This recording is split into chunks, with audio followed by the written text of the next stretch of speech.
We got round 2 playoffs up this time.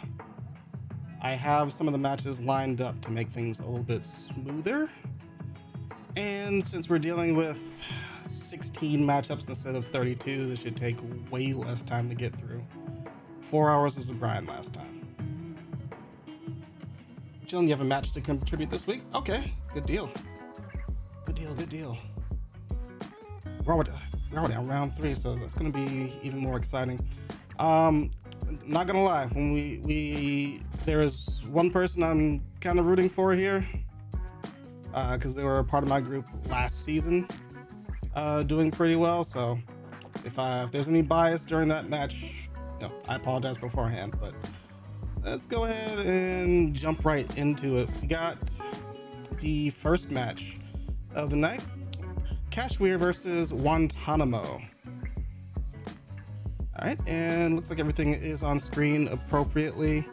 Got Cachwir with the Armor Rouge, the Dracloak, Bellybolt, Houndstone, Frostlass, Indeedee. Last week, I think that was one of the 2 Frostlass teams. Both of them had Frostlass, excuse me. Meanwhile, Wontonamo with a very scary looking Annihilate, Volcarona, Batcalibur, Brooksish, Medicham, and Florges. Let's take a look with game number 1.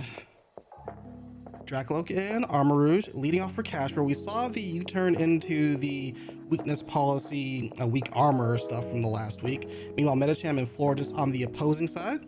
Dracloak's going to immediately switch out into the Indeedee male version to set up that Psychic Terrain, preventing the fake out from going into the Armor Rouge and setting up for the Expanding Forest. Chunks Medicham below half its health. Florges still relatively healthy and gets a Calm Mind to boost special defense for the next one incoming. As a matter, Armor Rouge is going to blast it, get Medicham off the field, brings Florges down into berry health to recover with the Ogwaff berry. Medicham gets a Psychic off before it leaves the field. Oh, excuse me, that's Indeedee. Medicham got cleared off by the Psychic, excuse me. Meanwhile, Florges with the Synthesis still healed back near the full health. Batcalibur comes in, tears to Dark to protect against the Expanding Forest, and goes to Crunch versus the Armor Rouge, but they protect, defending very carefully against this big bad threat on the other side. Meanwhile, Dracloak is in on the field here, trying to do some U-turn damage to the weak armor, and it has Terra Dark on it, which is really good, a good way to defend against the opposing Dark from the Batcalibur, while still allowing for U-turn to proc the weakness policy there. Armor Cannon going into Florges with that special defense boost. It doesn't quite tear through it. Meanwhile, Crunch still doing a lot of damage thanks to that weak armor lowering the defense of Armor Rouge there, regardless of that Dark Terror, but it still stays alive. Meanwhile, Florges with the Moonblast boosted by the Calm Minds from earlier goes into Indeedee, takes to 40% health. Armor Cannon from the Armor Rouge, still more than enough to knock out Florges at this point in the game, but Crunch from the Batcalibur takes it down from there. Looking at a 3v2 as the Indeedee sets up Trick Room to end this turn out. All right, Florges coming in next to the Batcalibur, and we see Houndstone coming in under Trick Room. Not going to see it under Sand to get the Sand Rush there. Houndstone with the last respects. It's 37% respectable to the Volcarona as it Rage Powers it. Batcalibur with the Crunch going into Houndstone, even super effective. Not going to get below 50% health, which may be crucial, as the Houndstone is going to heal up from leftovers. Psychic goes into the Volcarona to chip it down even further. Next turn, Body Press into the Batcalibur. Does a good chunk of damage to try and close that kill out, but Batcalibur still standing strong, gets a chance to crunch the Indeedee and take that out of the equation. All right, here comes Dracloak under Trick Room, very likely a Scarf version, so it's going to probably move last here. Houndstone with the last respects to finish off the Volcarona. Crunch to finish off the Dracloak, and that's only going to make the last respects even stronger. Not going to matter too much since Batcalibur only has a sliver of health left. It's under Trick Room. One more turn, lasts it out with the Protect, preventing the Houndstone from KOing it with Body Press, but doesn't have enough gas left in the tank. We saw how much the Crunch did last turn, one of the previous turns. Despite being super effective, couldn't quite do 50% of Houndstone's health. It's a pretty tanky Pokemon. Just to make sure though, Houndstone's going to protect, heal up with leftovers. Batcalibur goes for the Glaive Rush, but the Life Orb chip actually takes it down on its own. So pretty solid position from Cachwir at the end of the game with this really tanky but really strong Houndstone, thanks to the way the last respects works. So we're moving on into game number 2.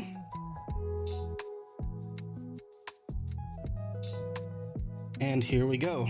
Wontonamo with the Florges Batcalibur to lead things off. And Cachwir comfortable with the Armor Rouge and Houndstone leading off this time, no Dracloak. Gonna immediately switch out to the Floridas into the Volcarona while the Armor Rouge protects. Bat-Scalper follows suit just to check out and see what everybody's doing here. Houndstone with the Will-O-Wisp into Bat-Scalper, not gonna be the greatest move since Bat-Scalper's Thermal Exchange is gonna prevent the burn here. Indeed, he's gonna take Houndstone's place, set up the Psychic Terrain. As Bat-Scalper tears into Dark, expecting the Expanding Force fully and defends very well against it. Meanwhile, Volcarona goes down below half health here, but gets off a Fiery Dance in the exchange. Bat-Scalper with the Crunch to finish off the Armor Rouge before it gets a chance to do too much damage onto the field. Frostlass coming in its place to see what kind of damage it can do. Volcarona gonna protect. We haven't seen Frostlass yet, so we're kind of wary about what it's gonna do here. Indeed, he's gonna protect all the same, expecting that Crunch to head from the Bat-Scalper. Shadow Ball from the Frostlass heads into Volcarona.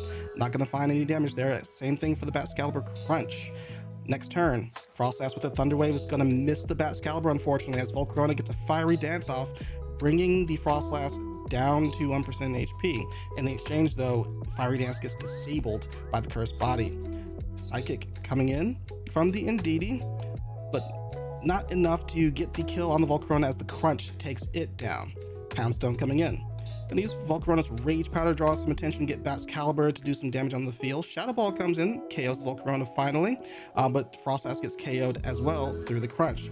Cursed Body not gonna activate this time, and now it's all up to Houndstone, who misses the Will-O-Wisp, so Cachwir is not aware that the burn is not going to affect the Bat-Scalper at all.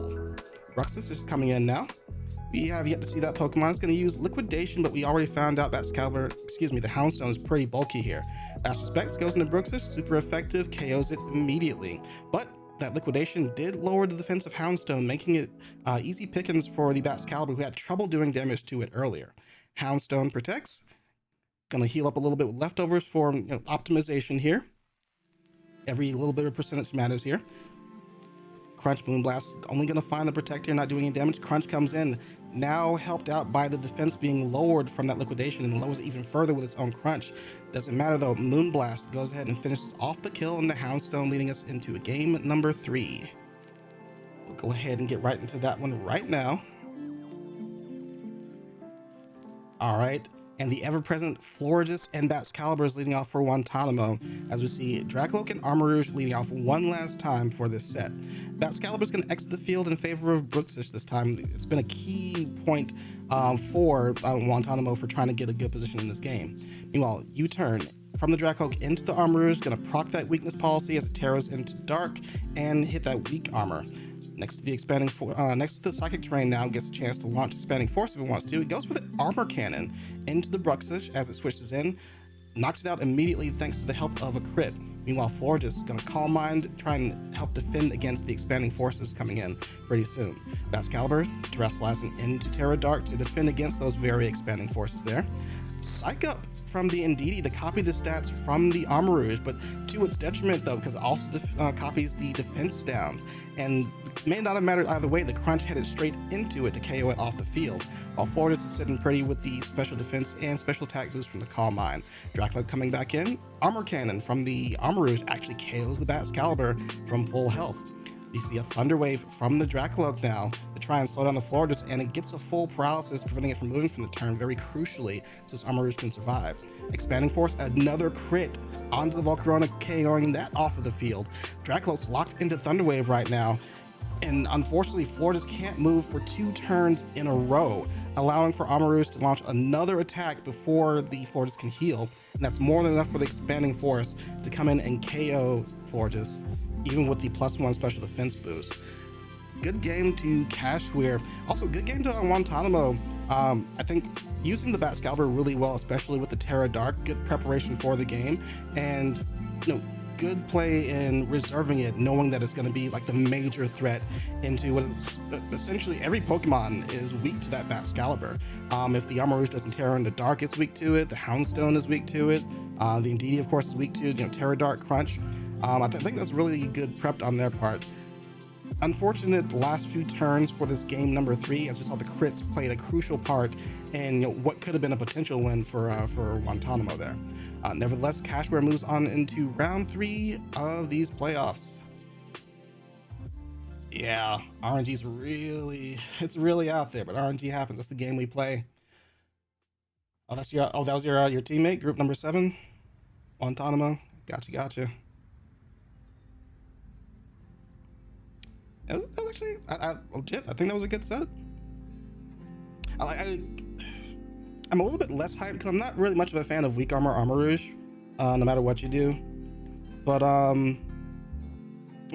think it was good prep on Wontonamo for what their team could be. Just got a little bit unlucky at the end, unfortunately.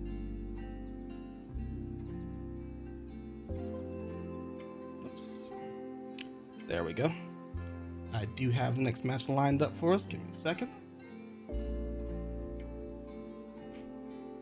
And this one is going to be TokiDoki versus, I gotta say it every time, don't I? Simp for Miko. Let's get this done quickly so I don't have to say that for too much longer. All right. TokiDoki on this side of the field with Sableye, Cerulege, Amoonguss, Noivern, Gardevoir, and Glamora. Simp for Miko, henceforth referred to as simply Miko. Weavile, Hydreigon, Rotom-Mow, Bruxis, Florges, and Volcarona on their side.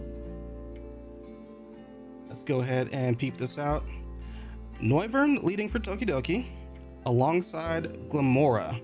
Meanwhile, Hydreigon's going to start out with Weavile on for Miko's team. I think a really cool combination. I'm not saying that just because I had it on my team. Noivern leads us off with a Protect, expecting to fake out into that slot, probably predicting a Tailwind going up. Meanwhile, Hydreigon's going straight for the Jugular. No pun intended. Into the Glamora goes an Earth Power to knock it out immediately. Cerulege is going to have to take its place as Noivern terras into normal. A Boom Burst is certainly incoming as it takes the Ice Spinner, doesn't even get it below 50% health. Boom Burst does come in, does over 50% to both Pokemon on the opposite side of the field. Hydreigon with the Dark Pulse, not enough to take out the Cerulege as it Bitter Blades into Weavile, knocking out and healing up just a little bit of its HP back. Alright, Noivern's actually in pretty good position here. Can KO the Hydreigon next turn. It's going to have to defend against the Volcarona though. Hydreigon's going to Protect, expecting that Boom Burst to KO it this following turn. Does a pretty solid amount of damage to Volcarona, who actually has pretty decent special defense, but Volcarona's going to put a stop to this in the next turn with the Tailwind. Or so I say, as the Bitter Blade is more than enough to KO it. Neutral damage from 50% health from Cerulege, bet. Alright, Bruxis is going to take its place, try and close out the game here. Staring down a 2v3. Cerulege is going to switch into Amoonguss here. Try and check out what the Bruxis is doing with the Protect. It's wave crashing into Noivern to try and get it off the field. Dark Pulse headed into the Amoonguss, and the Hydreigon's going to Terra Fire here. Amoonguss with the Rage Powder, going to draw out all the moves. Draws out the Wave Crash from the Bruxis, which seems to be a Scarf version. I'm not sure if it's a speed tier there, as the Hydreigon goes for the Heat Wave so it can hit both Pokemon, but crucially does not knock out the Noivern, as both Bruxis and Hydreigon lose their lives for this turn by the Boom Burst. Noivern hangs tough and closes out game 1 for TokiDoki. Went on to game number 2 very quickly. I know it's not Iron Jugulis, that's the joke. You got it. Hydreigon, Bruxis for Miko versus Sableye and Cerulege, double Ghost leading off versus the scary Dark type that Hydreigon is. Cerulege is going to Protect as Sableye tosses out a Light Screen. Needs some time to get some setup here. It needs to get both screens down since it's got dual side attacking mons on the opposite side of the field. Cerulege is going to switch out into Noivern. And this Frisk ability coming in clutch so that we can find the Choice Band actually is on the Bruxis here. And the Expert Belt on Hydreigon. Wave Crash doesn't do too much damage thanks to that Reflect going up. Meanwhile, Heat Wave from the Hydreigon without Terrafire and with that Light Screen also going to save Noivern from a little bit of hurt here. Sableye switches out for Cerulege, hoping the Heat Wave. Oh no, the Draco Meteor takes out the Hydreigon there, but Cerulege coming in, possibly expecting the potential that the Hydreigon survives and Heat Waves it there. Meanwhile, Wave Crash still not enough to take out the Noivern thanks to the Reflect here. TokiDoki's going to save that Noivern in favor of the Glamora here, as the Cerulege terras into grass, expecting the Wave Crash heading for it as Bruxis tries to maximize its damage with Terra Water. Volcarona with the Tailwind to set up for these following turns, as Cerulege does the same with Bulk Up. Alright, and with the Flash Fire ability, Volcarona is not going to be able to touch it with any fire moves here, so it's just going to Rage Powder. Wave Crash one more time from the Bruxis goes into Glamora, knocking it out off the field. Does a ton of residual damage back to its own self though. Ceruledge with the Bitter Blade takes Volcarona down low, heals up, and it's been a pretty good position to take this game here. Both Pokemon on the opposite side of the field pretty low. Despite the Tailwind, they don't really have a position to set up here. So Wave Crash from the Bruxis going into the Noivern, it protects. And the Ceruledge is just going to Bitter Blade the Bruxis, get that off the field. Not affected by the Rage Powder anymore thanks to that Terra Grass from earlier. Weavile comes onto the field, steps up on the Toxic Spikes here. Rage Powder from the Volcarona, not going to affect the Ceruledge. And with that bulk up, it takes the Ice Spinner from Weavile pretty well here. Noivern with the Air Slash into the Volcarona to KO it off the field. Bitter Blade from the Ceruledge takes Weavile out. Even if it did have the Sash, the Poison surely would have taken it out shortly after. So great game to TokiDoki. Really solid position in game number 2. It was a little bit tricky early on. Had to really dig in deep with the Noivern to two-hit KO most of the Pokemon at the same time, and crucially hung tough at the very end of the game to do just that. Here though, Ceruledge, the champion of the game, leading us off and then finishing off the game for us here. Well played. 2 matches over already? We are cruising.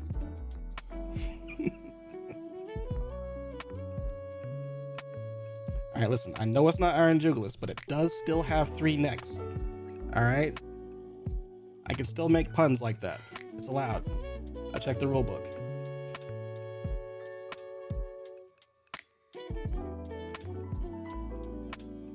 Alright, next matchup.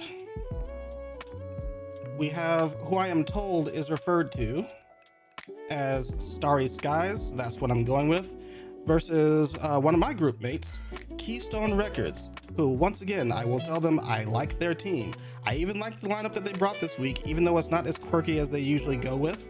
So that's a little bit sad to see, but let's see if they have any surprises back in store. Starry Skies with the Garchomp, Rotom Heat, Scizor, Passimian, Dedenne, I never know how to pronounce that, and Fletchinder, which is a really sneaky low tier pick if you never get a chance to pick up the Talonflame. Meanwhile, KeystoneRecords has opted for my favorite Pokemon and namesake, Umbreon, the water version of Tauros, Arboliva, Garganacl, Skeledirge, and Corviknight. Let's take it away. Alright, for KSR, Corviknight and Tauros leading us off with the cool little icons above their names, okay? Meanwhile, Fletchinder and Garchomp, a classic duo, but a little bit downgraded because we're using Fletchinder instead of Talonflame, leading off for the other side. Protect from Garchomp just to make sure, and Tailwind to set up these following turns. Rock Slide coming in from the Tauros, crucially does not KO the Fletchinder. Might be an Eviolite version that's a little bit bulky there. Garchomp with the Dragon Claw on the following turn to take 50% of Tauros' health off. Meanwhile, the Rock Slide, still faster than the Fletchinder, surprisingly, from the Tauros, knocks out the Fletchinder, does a little bit of chip damage to Garchomp. One more Dragon Claw from the Garchomp, gets the low roll, doesn't KO the Tauros this time, as the Wave Crash goes into the opposing Rotom. Excuse me, both teams have Tailwind up, I missed that one, so I apologize there. Tauros gets the knockout before it goes down to its own residual damage. Meanwhile, the Corviknight U-turning out, leading back into itself as its partner just got KO'd there. Garganacl and Passimian in on the opposing sides. Garganacl, gonna go ahead and Terra Ghost here, expecting the fighting move as the Garchomp Earthquakes doesn't affect the Corviknight, doesn't take too much damage off of the Garganacl thanks to that Terra, but the knockoff does a ton of damage, but in return, Passimian is gonna take a ton of damage and get KO'd by the Brave Bird from the Corviknight. That is a strong Metal Bird. Iron Defense goes up from the Garganacl, hoping to survive out these last few turns as the Tailwind from both sides goes down. I also missed the Reflect from that earlier turn, excuse me for that as well. Another Tailwind from the Corviknight, just in case, as the Dragon Claw goes into Garganacl, but only 10% health. Not gonna get anywhere without a crit, unfortunately. So KSR gonna just go ahead and chip them down with these Brave Birds, with the Salt Cure. And there's not too much the Garchomp can do from this point. Even if it gets a crit onto the Garganacl, it's gonna need a little bit more help versus the Corviknight as well. Corviknight's gonna make sure that doesn't come to that as it Brave Birds to finish it off, leading us into game number 2. All right, one more time. Corviknight leading off things here, this time next to the Skeledirge. KSR wants to show off all their Pokemon this time. Meanwhile, tried and true, Starry Skies goes with the Tailwinding Fletchinder next to the Garchomp here, who uses Earthquake. Doesn't affect the Corviknight or the Fletchinder, but does a huge amount of damage over to the Skeledirge here. Heals a little bit of it back up with the Citrus Berry as the Corviknight sets up its own Tailwind. So we're back with turn 1, except this time the Garchomp is burned by the Skeledirge, very crucially. It's going to change things. Unafraid, it Earthquakes one more time, still doing some pretty decent damage over the Skeledirge, 30% here. While the Fletchinder Flare Blitzes into the Corviknight, that does a pretty good amount of damage as well, 73%. Torch Song from the Skeledirge going into the Garchomp, raising the special attack here, but not doing a ton of damage. Meanwhile, the Corviknight sets up a Reflect to defend further against this Garchomp, and the Fletchinder too. We're doing physical damage. The Earthquake from the Garchomp, stifled by the burn and by the Reflect. Fletchinder, though, undeterred, Flare Blitzes into the Corviknight to finish it off. No more support coming out from that side. Meanwhile, Slack Off from the Skeledirge is going to sustain through these turns pretty well. Pretty well set up to take all these physical hits. Garganical coming in one more time. With the physical buffer it has right now, those iron defenses are going to make some progress here, I think. Garchomp with the Earthquake, still not doing too much damage to either Pokemon here, while Fletchinder U-turns out into the Passimian here. The Hex from the Skeledirge finally coming out to KO the Garchomp, who's pretty much done all it needs to do here. Chip things down, force its hand to recover here. But the Iron Defense finally comes out from Garganical, kind of a favorite of KSR here. And the Skeledirge finally shows off Terra Dark. Fletchinder with the Will-O-Wisp, not going to find anything thanks to that Purifying Salt from Garganical, but Passimian with the Earthquake, immediately taking down the Garganical there and doing a good chunk of damage to the Skeledirge here. It's going to be up to Arboliva to try and salvage this game, as the Passimian got burned by the Skeledirge in the previous turn. Fletchinder with the Flare Blitz, now undeterred, it can't get burned by itself. Does a huge chunk of damage to Arboliva, and the Reflect is going down pretty soon as well. So KSR is going to be in some trouble here. The Rotom comes in favor of Passimian. Gets tagged by a Leech Seed from the Arboliva as the Skeledirge tries to sustain with its own Slack Off. Arboliva is going to check things out with a Protect, hoping not to get knocked out by the Flare Blitz, but it goes into the Skeledirge, predicting that very Protect. Takes itself down, but sets up for the Overheat to KO the Skeledirge. It may have just needed that little bit of damage. We don't know what the calcs are just yet, but Rotom gets a crucial KO into the Skeledirge, who is pretty much chipping down the entire team by itself. And that leaves Arboliva by itself to try and close things out versus a close combat from Passimian, but can't quite sustain that, and immediately goes down. Starry Skies hanging tough and bringing us into a game number 3. What's going on, Crested Thunders? I see you. Came in just in time for the action of game number 3 of Starry Skies versus KeystoneRecords. Fletchinder coming out one more time, this time next to the Rotom Heat. It's going to find itself up against Corviknight one more time, and the Skeledirge. Making tracks for the Umbreon, Skeledirge switches out as the Corviknight terrestrializes into Terra Dragon here. Fletchinder going to set up the Tailwind just like usual. Rotom tries to find a KO onto Corviknight with a Thunderbolt, but Terra Dragon's going to stop that. Another Tailwind from the Corviknight. We've seen this before. Fletchinder U-turns into the Umbreon, crucially getting into Garchomp. Is now set up with a Tailwind. Rotom with a Thunderbolt, really strong into this Umbreon, a 44%, that's no joke. The Corviknight sets with a Reflect as per usual. Meanwhile, the Snarl coming in from the Umbreon to slow the Rotom down just a little bit. Corviknight switches out into the Skeledirge here. Garchomp with the Dragon Claw doesn't do too much damage thanks to that high defense stat from Skeledirge. Rotom, one more Thunderbolt into the Umbreon, doesn't close out the KO here, a low roll. Meanwhile, Foul Play from the Umbreon does a good chunk of damage into the Garchomp, not enough to bring it down too low here, as the Garchomp fires back with the Earthquake, almost taking it down but not quite there. The Citrus Berry comes in from Skeledirge, helping it survive the follow-up from the Thunderbolt here, very crucial as it gets a Will-O-Wisp finally on the Garchomp. Umbreon going to sustain up with the Moonlight here, playing it really, really honest right now, but Skeledirge is on life alert right now. Goes down to the Earthquake as Umbreon takes some chip damage. Let's see what the Thunderbolt looks like here. Not enough for a KO still. Takes it down to 15% health, allowing Umbreon to get that final Foul Play off into the Garchomp, and survives the Rough Skin on 3% health. That gives Starry Skies another target they have to take down before they can get through this Corviknight here. Fletchinder with another Tailwind, as the Thunderbolt finally takes down this stalwart Umbreon here, who's done a pretty good chunk of damage here, taking out Garchomp on its own. Another Tailwind from Corviknight. We're not going to see a change in this. It's going to be Tailwind for Tailwind each time. Garganical, a favorite from KeystoneRecords, coming out to try and close the game. Takes a Thunderbolt, but the Will-O-Wisp misses from Fletchinder. Doesn't matter thanks to that Purifying Salt. We haven't learned our lesson yet. The Reflect comes out from Corviknight to defend against this Fletchinder here, as the Salt Cure goes into the Rotom. It has to get that off the field. That's kind of one of the strongest pieces here. I see that as Passimian comes back in. We did see it earlier. Fletching it with the Will-O-Wisp actually goes into Corviknight. That's going to stifle its damage a lot, which is very crucial because this Passimian is going to hurt the Garganacl, especially since Terra Ghost is not available here. Let's see how this game ends out here. Fletching it with another U-turn. Going to get out of dodge and lead back into Rotom Heat. I think that one is choice. The Rotom is choice locked here. Close combat from Passimian. That's got to be a choice ban. Immediately KOs the Garganacl. Meanwhile, the Brave Bird from a burned Corviknight is not going to do enough to KO the Passimian. And that's going to be crucial because that close combat is surely enough to take it out, and it is. And that's going to end KeystoneRecords' playoff run. Pretty good match. Like, really solid. We didn't see a lot of the wacky stuff that we see from KeystoneRecords, and that's not necessarily a good or bad thing, just something I wanted to note, because their lineups don't always look like that, like, you know, just full on solid straight up play. There's usually kind of like a quirky, like the I think the previous round they used on Espeon, if I recall correctly, or at least one of the previous two matches they played, but there was an Espeon involved. I think it had Trick Room, all that jazz. But really fun stuff, really solid stuff. This Passimian came through. It hurts. I didn't expect it to do as much damage as it did, if I'm being honest. This Rotom too, I'm suspecting it's choice specs, because that Thunderbolt shouldn't have done as much as it did to Umbreon, unless you know, there were some weird EVs going on. I'm not sure. But good stuff and good games to Starry Skies, proceeding over into round 3. Just working on a final paper. Are you sure you should be watching Pokemon while you're working on a paper, young man? Your studies are more important than some monsters on the screen.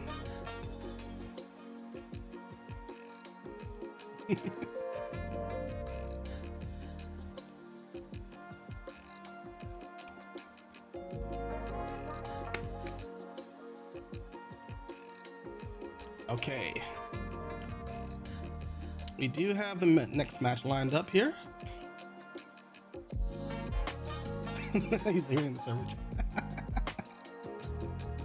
All good, all good. I know what that's like. Don't worry. All right, next matchup though. Luimaris versus Josh. Josh, of course, Charmander 170 on the opposite side of the screen. So, looking at a Dondozo Tatsugiri matchup with Mudsdale, Mousehold, Hatterene, and Bellybolt to support it. Meanwhile, Josh with Dragonite, Pelipper, Floatzel, Dreadnought, Sylveon, and Raichu.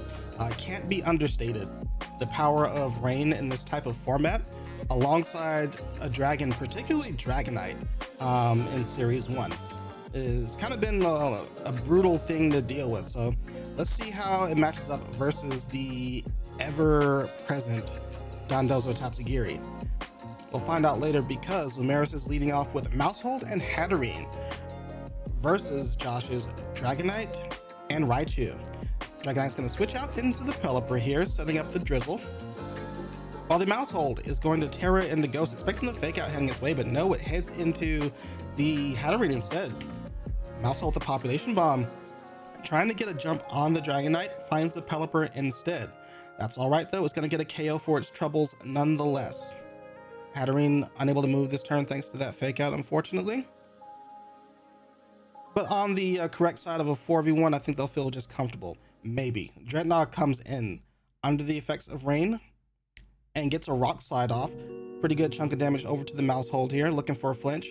Raichu with the Thunder. The follow-up takes out the Mousehold, so we're down to 3v3. Hatterene, not flinching, gets the Trick Room up very crucially, staring down this Dreadnought here. Mudsdale's coming in, put in some work. Raichu switches out in favor of the Dragonite, expecting the Mudsdale targeting it. And just for safety, Dreadnought goes with the Terra Grass, so it doesn't immediately go down to what is going to be the Earthquake here. Alright, and it hurts its own Hatterene though, bringing it down low. Dreadnought is also going to eat its Citrus Berry to heal back up a little bit too. Liquidation, even under Rain, is not going to kill the stalwart Mudsdale, has a very high defense stat, and it's just got even higher thanks to that Stamina ability. Hatterene protects correctly as the Dragonite extreme speeds into it. Mudsdale gets off a Rock Slide, getting some chip damage, hoping for a flinch here, but no dice. Liquidation finishes off from the Dreadnought. under Trick Room. Even with the Swift Swim ability giving it a speed disadvantage, Dragon Knight and Dreadnought standing strong and set to last these very last turns of Trick Room out pretty well too. The extreme speed from Dragon Knight closes off the kill from the Hatterene. Tatsugiri tries to Icy Wind, double up on his pleasure. No KO on the Dragon Knight though it does bring it pretty low here.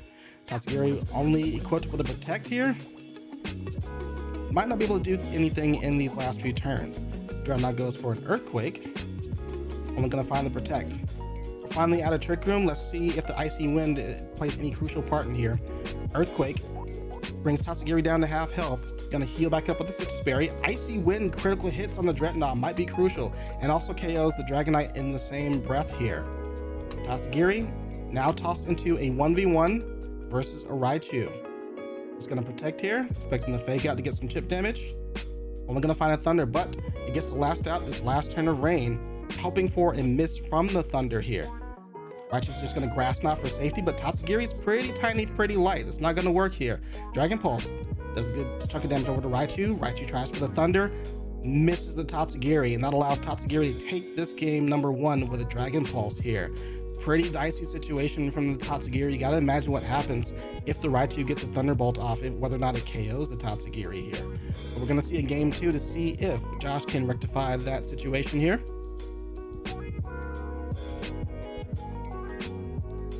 All right, and one more time. No need to change it here. The Hatterene and the Mousehold showing up again. Meanwhile, for Josh, just gonna lead out the Rain duo. Set up that Swift Swim from the Dreadnought through the use of Pelipper's Drizzle here. Hatterene's gonna check out the scene with a Protect as the Dreadnought Earthquakes. Trying to get some easy damage onto both Pokemon here as the Mousehold uses Population Bomb one more time versus the Pelipper. If it doesn't miss, that's another KO under its belt. And there it is. Pelipper goes down for free. Meanwhile, Hatterene still full health. Mousehold relatively healthy, but not for long. Still a pretty frail mom. Sylveon takes in Pelipper's place as the Hatterene's going to switch out into the Tatsugiri here. Very brave. Oh, I say that, but the Dreadnought with the liquidation gets stopped by the Storm Drain from Tatsugiri. Very well prepped. We're used to seeing the Tatsugiri with a commander for the Dondozo, but here's the switch up from Lumimaris. Very well prepped. Another Mousehold Population Bomb, this time targeted into the Sylveon, knowing the Dreadnought would not be able to move this turn. And that's 2 Pokemon down from 1 Pokemon. Dragonite's coming in for Josh to salvage the game. So the switch is going to be into Mudsdale to defend against it. Dreadnought goes for the Rock Slide, hoping for a flinch versus the Mousehold. Ends up activating the stamina on Mudsdale, which is going to make it that much harder for it in the end of this game. Mousehold with the Population Bomb into Dragonite, who's now used Terra Ground.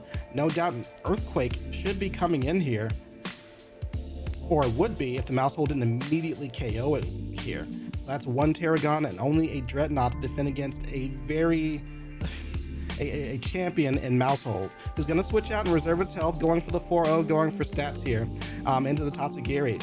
Dreadnought with the Earthquake, not going to do anything for a KO as it gets KO'd itself by the high horsepower. And Lumimaris very handily takes game number 2. 4 Pokemon to none. And with the Storm Drain Tatsugiri hidden in the pocket to trip up game number 2. No chance to come back from Josh. Very well played. Congrats on making it to playoff round number 3. That was hype. That was hype.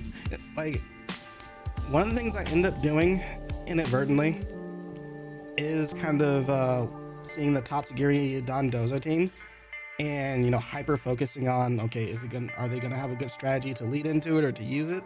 And, you know, we forget the inherent mix-up that is, they don't have to bring Dondozo. They can just use a Storm Drain Tatsugiri if the matchup calls for it.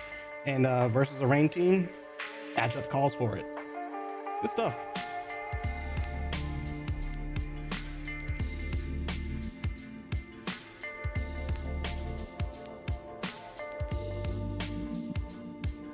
Okay, that leads us into our next matchup. We got Raikia versus Ezithan, aka Fart Ninja, on your screen. What is going on, Trem? How do you do? Whose battles did you miss? We're still going down the list on the playoff sheet itself. So Cachwir versus Wontonamo, TokiDoki versus Simp for Miko, And Starry Skies versus KeystoneRecords. And just previously was Luminaris versus Josh. So we are now about to look at Raikia versus Ezithan. All right. Raikia, we have another Dondozo Tatsugiri team. Let's see if they're as ingenious as Luminaris was in the previous games. And they've got Palmot, Dondozo Tatsugiri, Gardevoir, Wontonamo, and Fungus facing off against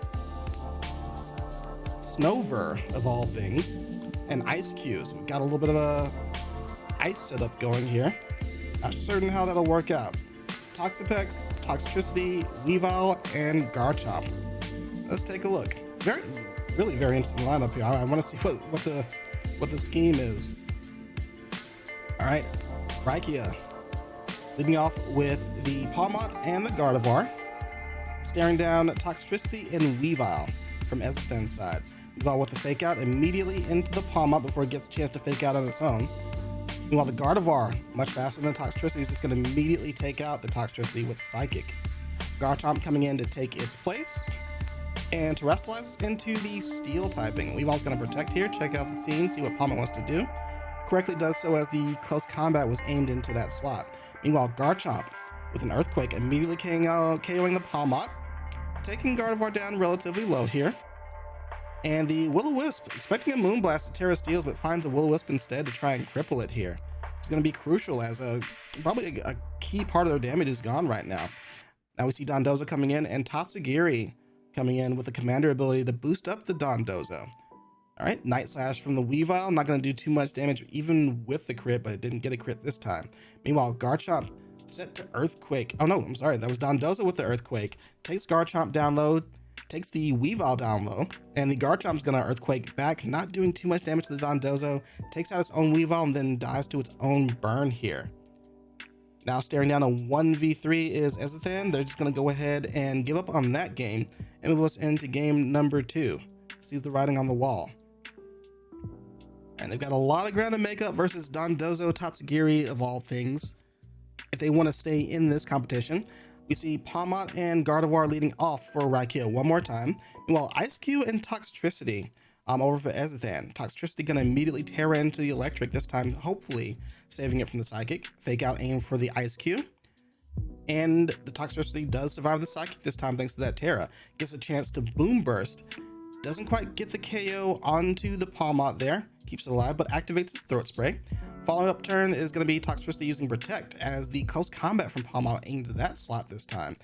Also with the double up from Psychic, they want that Toxtricity out of there since it was the Terra target. Ice Cube with the Hydro Pump, not quite strong enough to do a ton of damage into that Gardevoir here.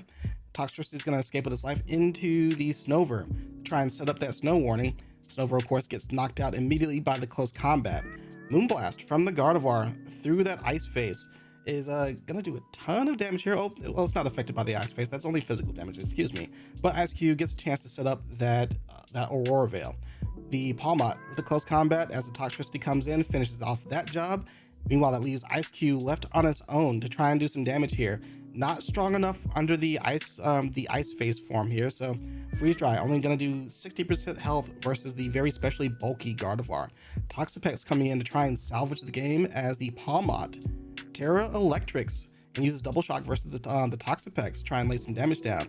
Moonblast from the Gardevoir is finally going to finish off that Ice Cube, and the writing's on the wall here. Toxapex on its lonely at 30% health, not enough to sustain this damage from the Palmot here, and Double Shock's going to clean it up there. Good games and a good night. Raikia moves on.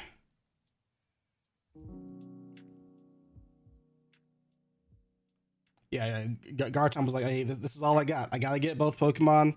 We know Weavile's gonna go down. I might as well give myself a free switch, you know?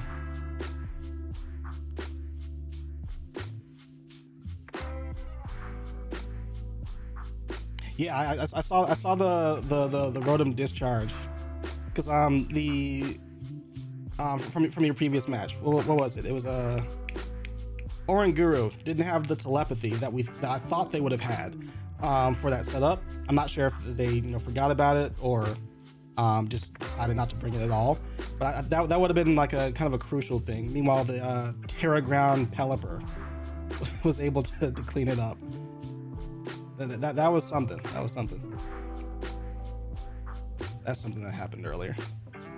All right, and here's the last match before I have to gather a whole new batch of them. And that is, there are two names that I cannot like pronounce or whatever on both sides of the field. I'm told for the left side of this field, I should just pronounce it as ZXEE, just to keep it short. And then on the right side of the field is my round one opponent, BG. We're just gonna call them BG. So it's Z and BG. All right, this is gonna be weird. This is gonna be incredibly weird. I apologize for Z and Prof. All right, we'll go with Z and Prof. All right, the crowd is chosen. Anyway, Z. Hope I'm pronouncing that correctly. Even then, with the Bgevespmg, sleeper pick. Mimikyu, also really good pick in my opinion. Cruzer, Glamora, King Gambit, and Altaria versus Volcarona, champion of this entire tournament. Clodsire, Dragonite, another champion. The opposing Mimikyu, Oricorio Ghost version, and Magnezone. Let's get into it.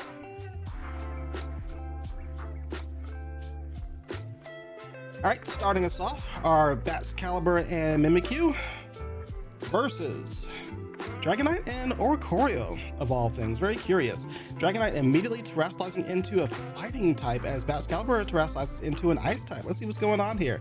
Oricorio with a helping hand, Terra Blast into the Bgevespmg to immediately take it out of the field. Meanwhile, Shadow Claw from Mimikyu is going to find the Focus Sash on the Oricorio. Takes it down low, but no kill here. Loses a little bit of health thanks to that Life Orb there. The Dragonite gonna switch out into Mimikyu here, gonna save its health for a little bit later as the Glamora protects going into this turn. Oricorio with a Roost, very bold to do so versus the Mimikyu, could target that slot, but fortunately for them, they target the Mimikyu slot to break through that disguise first. Alright, Mimikyu here though is gonna go ahead and Shadow Sneak, doing the same thing for the following turn, busting that disguise for Z's Mimikyu here, as the Oricorio gets a chance to Revelation Dance ahead of the Mimikyu attacking. Another quick knockout for Prof here. They take a KO in return though as the Power Gem finds home on the Oricorio. Taking its spot is that Terra fighting Dragonite, very cool. Staring down a King Gambit with Supreme Overlord. Gets a little bit of a boost there, 20% if I recall correctly. Correct me if I'm wrong. Sucker Punch in the Dragonite, not going to do too much damage to it thanks to that fighting type.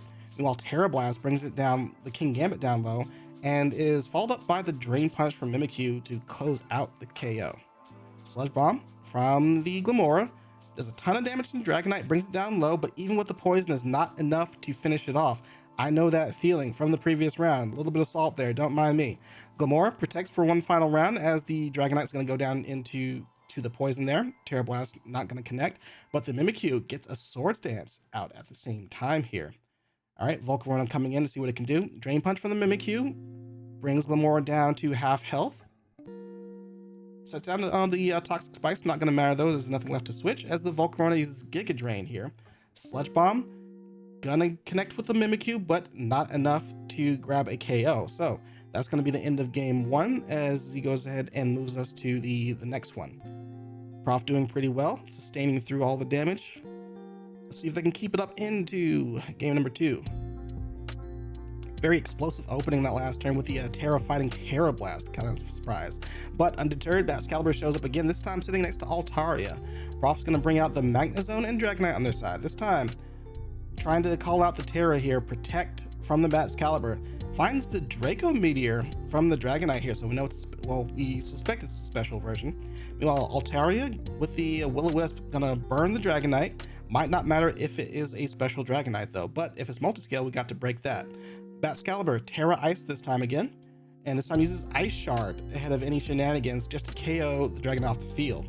Meanwhile, the Thunderbolt from the Magnezone gonna do a pretty good chunk of damage over to the Altaria here, who roosts back up to restore its health.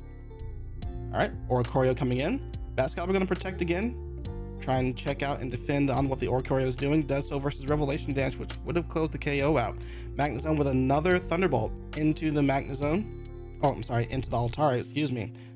Altaria with the Brave Bird, aimed into the Magnet Zone, not doing too much damage here. Ice Shard from the Batcalibur into the Oricorio, bring it down to Sash level, as the Revelation Dance finishes off the KO into the Batcalibur. Meanwhile, Thunderbolt from the Magnet Zone going to do the same thing for the Altaria. Looking down at a 3v1, Prof looking good for this game. Mimikyu, Disguise intact, and Glamora full health, trying to salvage the game. Shadow Sneak's going to clear the Oricorio off of the field. Let's see what we've got from Glamora. And it's Earth Power, of course, into the Magnet Zone. Clean one-hit KO there. All right, this is easily reversing the situation on its head here as Mimikyu and Glamora stare down a Terra Water Volcarona here. Volcarona with a Giga Drain busts the Disguise, so Mimikyu is going to need that to try and close out the game here. Meanwhile, Power Gem into the Volcarona. Not going to be super effective this time, but 50% health is still good damage. And Shadow Claw with the remaining 48% is going to close out the kill and bring us to game number 3. Looking pretty good for Prof, all until it wasn't, thanks to that Earth Power into the Magnet Zone. Alright, so let's close the cap on this battle. Mimikyu, Batcalibur, champions of this team, one more time showing up versus Dragonite and Oricorio. Almost a repeat of game number 1 there. Terra fighting from Dragonite to lead off again. Followed up by the helping hand from Oricorio. Protect from the Batcalibur. They've seen this trick before. They're not falling for it again. They dare not to if they want to stay in this competition. Meanwhile, Trick Room from Mimikyu. And a Play Rough for the following turn is going to miss the Dragonite really crucially. Icicle Spear from the Batcalibur, though, is going to fall up into the Oricorio and knock it out, avoiding the sash damage. Or avoiding the sash, excuse me. Terra Blast, without the aid of Helping Hand, though, is not going to KO the Batcalibur. Very crucial. That was crucial to their success in game number 1. Fearing for their life, Dragonite escapes over into Mimikyu as the Volcarona comes in as his partner as well. A Protect from Batcalibur, again, wants to hang on to that for as long as it can, knowing how crucial it is to that success. As the Shadow Claw from the Mimikyu finds home on the Volcarona, brings that below half health. Fiery Dance is not going to connect with Batcalibur, though, thanks to a Protect. Shadow Claw aimed for the Volcarona to finish it off, finds Dragonite instead, doing a pretty good chunk of damage. Icicle Spear from Batcalibur, gonna bust the Disguise of Mimikyu and still set for more damage. Is it enough to KO? More than enough with 4 hits. Oh, I lied. 4 hits was not enough. It needed the 5th hit. And crucially, Mimikyu stays alive. Drain Punches to KO the Batcalibur, but it's still pretty low itself. A little bit on life support. King Gambit, Supreme Overlord, only 1 fallen ally, so not a huge boost in damage here, but still a boost nonetheless. Terra Grounds here, just to avoid anything from the Terra fighting if the Dragonite got an attack off, and KOs the Mimikyu with Sucker Punch. Meanwhile, Play Rough from the Mimikyu follows up on the Dragonite and KOs that. 3v1 here. Gonna switch into Glamora so we can close out the game into the Volcarona. Giga Drain does a good chunk of damage into the Terra Ground King Gambit, but not enough to get any kind of kill. And Terra Blast Ground is more than enough to fight back and knock out the Volcarona here. Z is your winner of this very explosive match. Good games. Keanu, I have not done your match yet. I'm just going down the list from the playoff reporting. So it looks like, yeah, you'll be the final match. Yeah, I'm just going down the list. No mixing and matching here. No frills. All right, but everyone, just want a quick sec. Thanks for dropping in, listening to my nasally voice. All right, that was the first batch that I have ready. So give me a second to get the rest of these ready. So far, we've had 6 matchups we've covered so far. Still 10 more to go.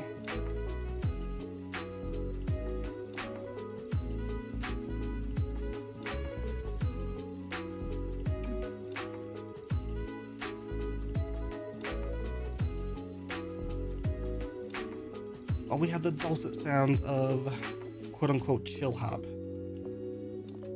playing in the background. Also, let me know if anything sounds weird, because I've been having audio issues recently and I don't know when they're actually there.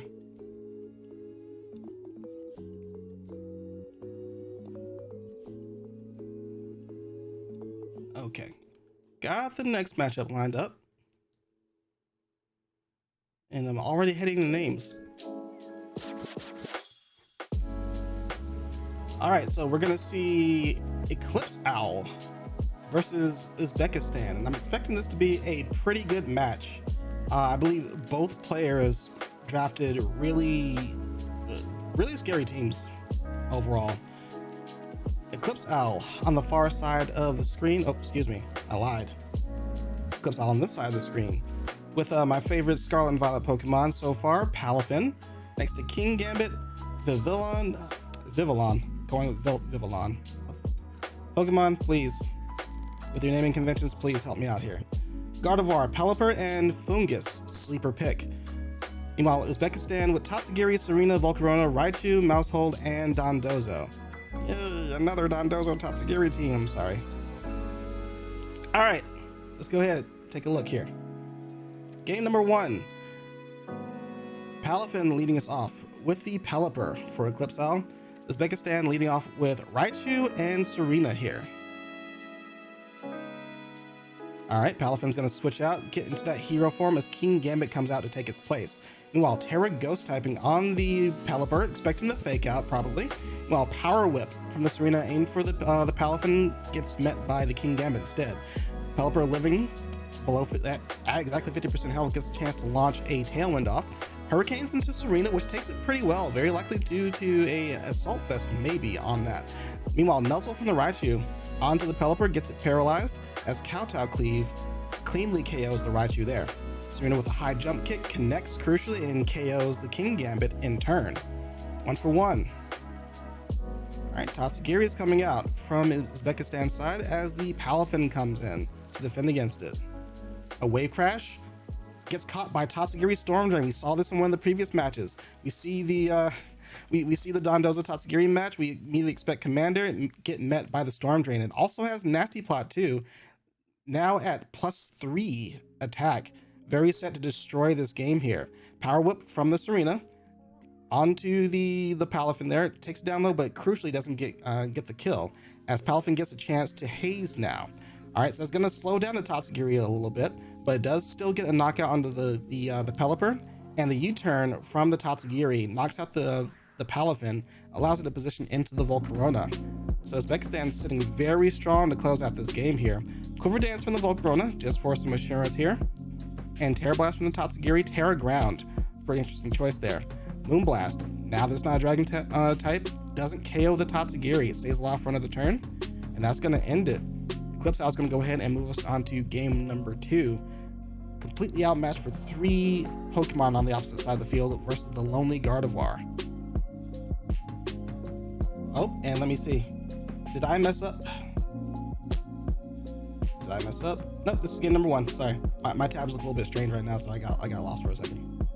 Give me a second. No, that is game number 1. Okay, we're good.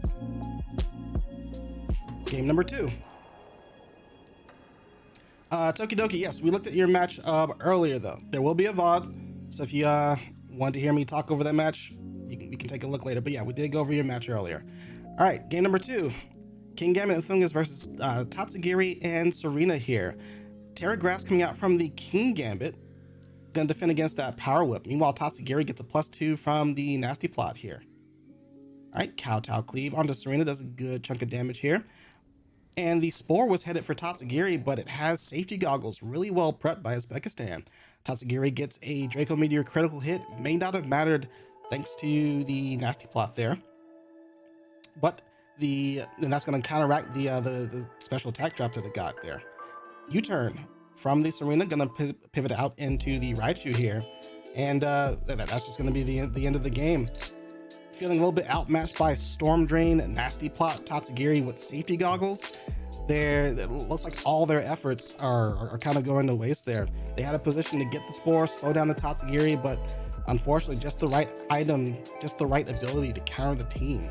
Clean 2-0 from Uzbekistan in turn 2 of game number 2. Hey, you know, I don't blame them. Like I get it. When your champion damage dealers are Kingambit and Palafin is stopped up by the Tatsugiri that they may not have prepped for the Storm Drain version of, and the Kingambit immediately goes down. it's really hard to come back, especially when Terra is still attacked, still in effect. So even if Gardevoir was like a backup damage dealer, you still have to deal with Terra Ground Tatsugiri. It's hard. It's really hard. I get it. That's what you get for having Emboar Hilda as your profile picture, true. You thought it was Sweetville Serena at first? Oh, I get it. I understand. I think I think you always go Queenly Majesty in this matchup, because even if you don't, so there are two ways to think about it. For whatever reason, well, really three ways. For whatever reason Tatsugiri goes down, you still want to guard against Jet Punch and from Palafin and Sucker Punch from King Gambit. Number two, let's say that you're not sure how this match will go and you want to save the Storm Drain tech for later on, like maybe you want to save it for game 2 and heading into game 3, right? So then you have Serena up front, and now they're like, okay, if we get rid of the Serena, we get to Jet Punch now. And then all of a sudden they get tripped up by a Storm Drain in the back end. All my efforts were for nothing. I've been foiled again, right? There was a third one, but I forgot it while trying to be funny, so I apologize for that. If Palafin had close combat, it would be a much different game. It's tough. It's really tough, because ideally you want Jet Punch. Ideally you're expecting Commander Tatsugiri, so you kind of want Haze to prep for that. And we saw Haze was even crucial for clearing out the nasty plots from the Tatsugiri, right? You kind of still want Wave Crash if you're not going because like Jet Punch is just not enough damage on its own, right? And then you kind of still want Protect. It's really hard to choose the right form moves for Palafin versus this matchup. And in prepping for Commander Dondozo Tatsugiri, it's hard to say go close combat, right? Because like you're not necessarily going to do a lot of damage to the entire team with close combat. Maybe you go Ice Punch for Serena, expecting that to be what jams you up. But it's tough nonetheless. It looks a little bit different because you get to touch the Tatsugiri, but it's still tough. I think there's still a few more steps after that you have to solve. All right, I'm getting the next matchup ready for you guys. Don't worry, I'm not gonna rant for too much longer. Sorry. And this one I'm a little bit hyped for, because it is datrevdo versus Cruzer. If you were around or are aware of the first season, he was a part of my group number 2, and 3 out of our 4 group members made it to top 4, myself included. So he was an opponent I had to face down, I think, to get into to finals versus my other group mate who made it into finals. So he's pretty much the only one left, because the other person is out and the other person didn't join in and I'm out. So datrevdo is the last person in from my previous group. I kind of want to see him do well. But yeah, datrevdo on the bottom of your screen. And I see you in chat. I'll come back to that. I got you. datrevdo versus Cruzer. datrevdo on the bottom of your screen with Pachirisu, World Champ Diff, Espeon, Azumarill, Muck, Goldingo, and Salazzle. Looking at Knucklesack, Volcarona, Mousehole, Lumineon, Annihilate, and Staraptor. And we now know that the Annihilate and Mousehole are in the room. They're not just a figment of your imagination, so you gotta be careful. Game number 1, Pachirisu, Azumarill versus Mousehole and Volcarona. Volcarona's been a champion for just about everybody that's used them so far. Pachirisu, Terra Ghost, expecting a population bomb headed in that direction, uses Follow Me, so it doesn't have to worry about which direction it's coming into. Draws the population bomb into it as the Volcarona uses Quiver Dance. Azumarill with the Belly Drum. Fun stuff. Mousehole with the Follow Me in return. Pachirisu with its own Follow Me. Aqua Jet takes out the Mousehole. See what Volcarona does? Heat Wave to get around the Follow Me. Crucially, does not get a kill on the Pachirisu despite the Quiver Dance, and does not get a kill onto the Azumarill either. Terrors into grass to save its own hide. Pachirisu with another Follow Me here. Aqua Jet from the Azumarill to KO the Annihilate, not the Volcarona this time. Another Heat Wave comes out takes out the Pachirisu, but Azumarill still at large with max attack. +6 right now. Espeon coming in versus the Staraptor. Aqua Jet KOs the Staraptor. Volcarona with another Heat Wave finally takes out the Azumarill, brings Espeon down to Life Alert, but Psyshock, taking advantage of Volcarona's low defense stat, brings it down really low, down to 15%, and now it's up to Goldingo to salvage the game. Heat Wave knocks out the Espeon, but doesn't knock out the Goldingo, who gets a chance to Shadow Ball to finish off the game. And right off the bat, got a really explosive match that could have gone either way. It looked like datrevdo was in prime position, but with the Goldingo at the very end and Volcarona still at full health for most of the game. Even I respect the targeting. Targeting around the Volcarona got some easy KOs for them, but the Heat Wave was almost the factor that brought everything back. That was a game. Got some adjustments from both sides if we want to see a solid game number 2. And datrevdo's adjustment is going to be Salazzle leading off with the Espeon this time. Alright, Annihilate coming out with Staraptor sitting next to it. Alright, and we got Ghost type Terrestrialization from Espeon here. Fake out from the Salazzle. Looks like a Shadow Ball is probably coming out from the Espeon. Annihilate. Choice Scarf version. Earthquake brings the Salazzle down to its Focus Sash. Doesn't quite get Espeon to 50% health, but pretty close. Psychic, meanwhile, actually is going to be the move into the Annihilate to KO it. Staraptor can't move for this turn, very crucially. Volcarona coming back out to try and repeat game number 1. Salazzle with the Acid Spray into the Volcarona, followed up by the Psychic from the Espeon. Very brutal combo to get Volcarona off of the field. Double Edge from the Staraptor. Gonna knock out the Salazzle. Not too much recoil damage towards the Staraptor, thanks to it being on 1% health. And Azumarill is gonna take Salazzle's place. Knuckle Stack on the opposite side of the field. Gonna Terra into grass. Expecting Azumarill to aim for that slot, but instead it's just gonna aim for the Staraptor again with that Aqua Jet. Followed up by Psychic from Espeon.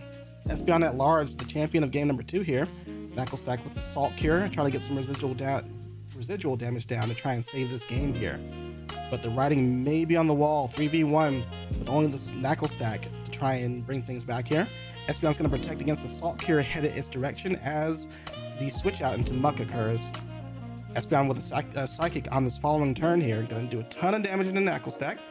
Followed up by a Gunk Shot from Muck to close out game number 2 more solidly from datrevdo here. Good game. Good stuff moving into round number 3 here. I'm rooting for you. Yeah, no Rage Powder on Volcarona is insane. I see where you're coming from. If we're talking about this game, I see where you're coming from. I think it's weird having Mouse Hold with Follow Me. That's like your dedicated redirector. I would imagine, at least. If they went that route, it's kind of it seems a little bit awkward to get another redirector on the same squad. I haven't seen like the full team sheet, so I couldn't say for certain. But no, I definitely get it. Especially if you see like a Azumarill on the opposite side of the screen, you could do something like a Rage Powder, like Terra Grass Rage Powder, and that takes the Aqua Jets just fine. I'm kind of the chat's scrolling past me, so I'm not sure if you already said that already. And if you did, I apologize. But yeah, it's not always the simplest solution. You know, I think both sides of Volcarona have their merit. Like the defensive Rage Powder versions definitely have their merit, particularly if you have something next to it that you're trying to set up. But Quiver Dance Volcarona is still scary in its own right. Especially if we're looking at these matchups and you see like a lot of special offensive threats, it helps you defend against them. Like if I'm seeing Goldingo,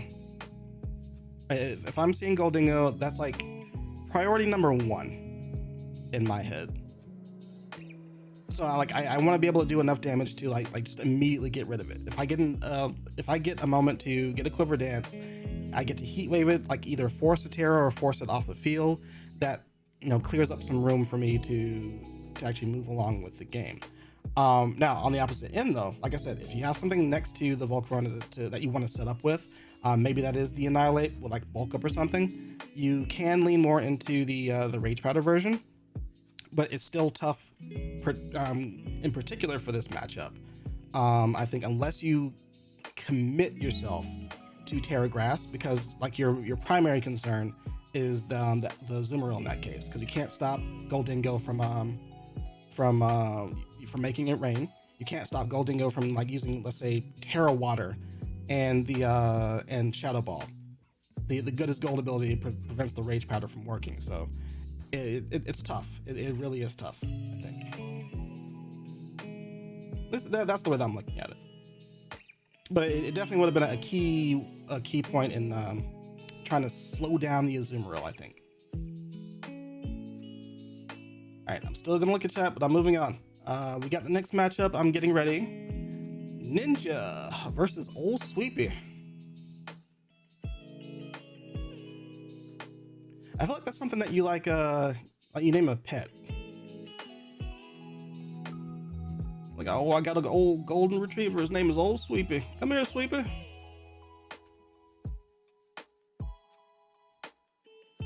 But who am I to judge everybody on their own tags, you know? All right. Like I said, Old Sweepy versus Ninja. On your screen right now. Old Sweepy with Cyclizar, Sylveon, Dondozo, Squawkabilly, of all things, Arboliva, and Tatsugiri. They're here in round number 2. I'm not, so I cannot judge the Squawkabilly here. Ninja with another Dondozo, Tatsugiri, our third one of this evening. Low Kicks, Sylveon, Tauros Fire version, and Staraptor. Leading off with game number 1 is Cyclizar and Squawkabilly. Cyclizar is something that we haven't seen a lot of. Maybe kind of a sleeper thing in Series 1, but very hard to use in my opinion. Staring down Sylveon and Low Kicks. Cyclizar going to lead us off with a Protect, expecting the first impression from Low Kicks. Saves itself some damage from there.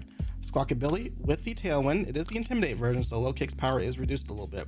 Terra Blast from the Sylveon. Going to bring Squawkabilly down to Focus Sash. Low Kicks exits the field in favor of Dondozo as the Sylveon finishes off Squawkabilly, wow, with a Quick Attack. Cyclizar with a Shed Tail, healing up with Citrus Berry, and further healing up with Regenerator as it exits the field into its own Dondozo, and reappears with a Cyclizar right next to it as well. Tries to bait out a move as it switches the Cyclizar out into the Tatsugiri, so we've got a Commander Dondozo behind a beefy Shed Tail sub here. I'm gonna try and stall out a move with Protect. Everybody's protecting on this turn. Dondozo comes out on top for Ninja's side as it gets to use a Protect again this turn if it wants to. Switches out Sylveon into its own Tatsugiri, and I'll be back in about 5 hours. I'm gonna take a nap, guys. We all know where this is headed towards. Make sure you guys take a moment to rehydrate or dihydrate. Ooh, and actually, hold on, before we get too far, Old Sweepy with some tech. Terra Ghost into Curse. Knowing it was going to be locked into this matchup, decides to Terra Ghost Curse. Goodness gracious. That is some tech. Alright, if you're in a draft league and you're staring down a Dondozo Tatsugiri mirror, please consider this. This is actually legitimate. Like no troll. We're already aware of Mimikyu using Curse to try and help out this matchup. Legitimately, this is something that you can look at. Doesn't fully solve the matchup, but it's something.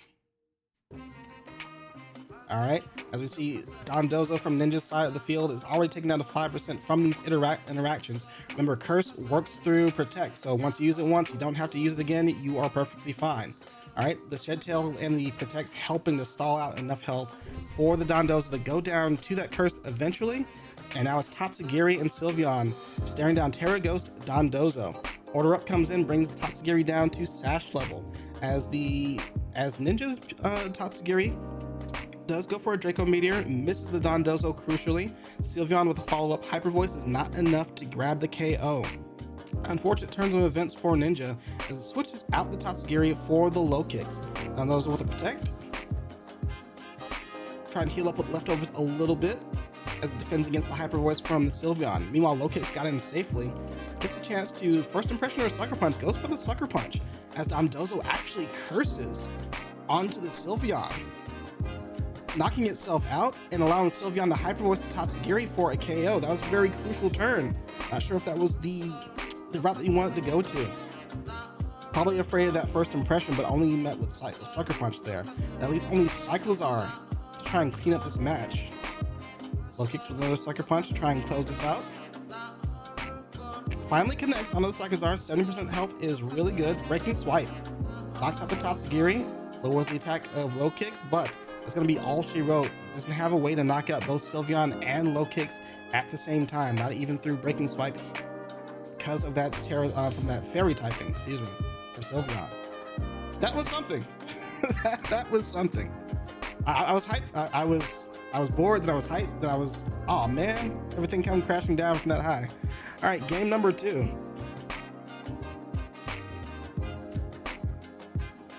Yeah, quick attack is done for you.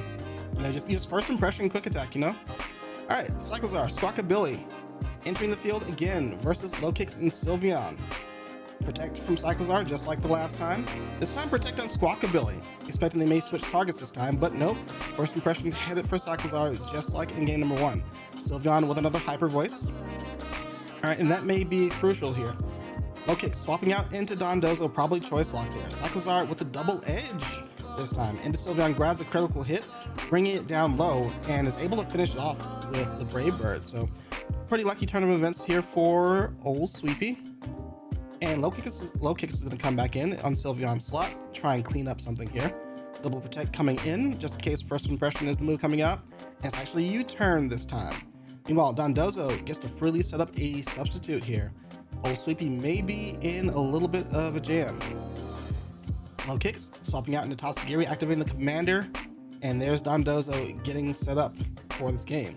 Cyclizar with the Shed Tail though, healing up with the Citrus Berry, healing up with Regenerator soon. Is going to pass that substitute over into Dondozo. Wave Crash, breaks the substitute. It's not, the stats aren't boosted by Tatsugiri just yet here. Meanwhile, Squawkabilly a little bit greedy, aiming for the low kicks with the Brave Bird, finds a Tatsugiri who's jumped into Dondozo's mouth. Swaps out into Arboliva as the Dondozo tears into its ghost typing and protects here. Wave Crash is aimed into that slot.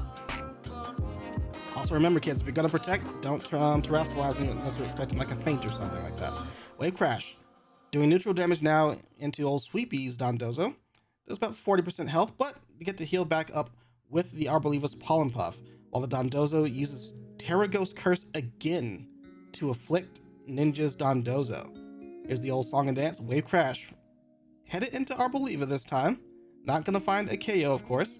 And looks like this is the Harvest Arboliva there, as the Grassy Terrain didn't activate. Arboliva's just set to Pollen Puff, keep Pollen Puffing the Dondozo here.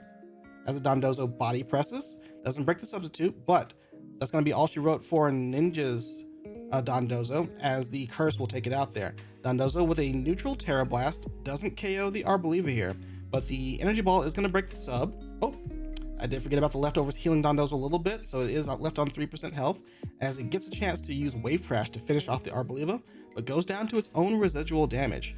Meanwhile, Dondozo from Old Sweepy's side, now that Dondozo from Ninja's side is gone, gets a chance to order up onto the Tatsugiri, doing a good chunk of damage here.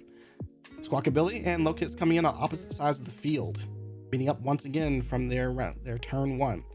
Double protect from Old Sweepy's side, as the Icy Wind from Tatsugiri was headed that way.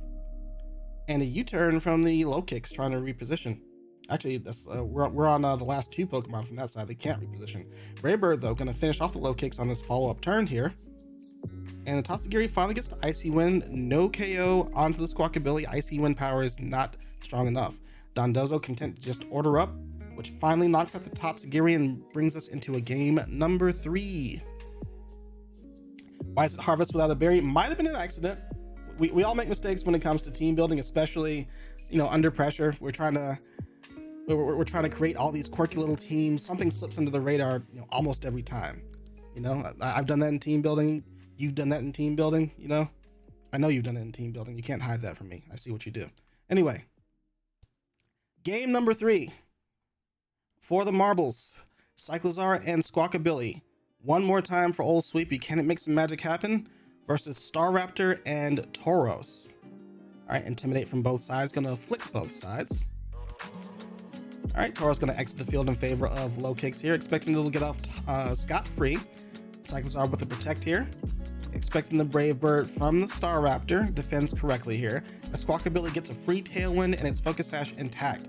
First impression from low kicks brings Cyclozar down low. It's not going to be able to shed tail if that was what it's aiming for, but instead, breaking swipe is what goes through, reducing Star Raptor's attack further as Squawkabilly aims for Brave Bird into the low kicks to try and KO it. Opposing Brave Bird from Star Raptor too weak thanks to that -2 that it now has. All right, our Believer is going to switch in the Cyclozar slot, and Dondozo comes in the Squawkabilly slot. Gonna see a switch from Ninja as well as Tauros comes in. A double swap from their side as well. Sylveon, they're on the same page here. All right, our Believer showing Terra Water. Earth Power into Tauros just in case. Use Terra Water just in case it couldn't defend there or couldn't get the KO. Meanwhile, Dondozo with a regular curse this time to beef off his attack and defense stat. Not going to do too much versus the Sylveon's Hyper Voice, which does about 40% of both Pokemon's health. Going to heal that up a little bit though. And Squawkabilly coming in favor of the Arboliva to slow the Star Raptor down just a little bit. It's at the end of its life, doesn't mind taking the Brave Bird there. Finally goes down. And a Hyper Voice from the Sylveon, critical hit, finishes off the Dondozo. That's going to be crucial as we get to the last turns of this game. And for Old Sweepy, that just means Arboliva and Cyclozar have to clutch up here. Right, Terra flying from the Star Raptor, maximize damage on the Brave Bird, which KOs the Cyclozar now. The Arboliva that could, can it do it? Terra Blast into Sylveon, not going to do too much here. As Hyper Voice brings it down to 12% health. That's going to be all she wrote, and Old Sweepy sees that as well. Forfeits game number 3, and that goes to Ninja. Congrats to moving on to the next round.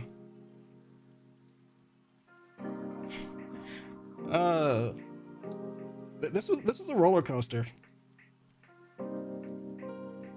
If you go to your local Six Flags or Busch Gardens or wherever, look for Pokemon Showdown as one of the attractions and look for this match. That was all over the place. I like it. I like it for spectating. Don't ever battle me with that kind of stuff, please. That's frustrating.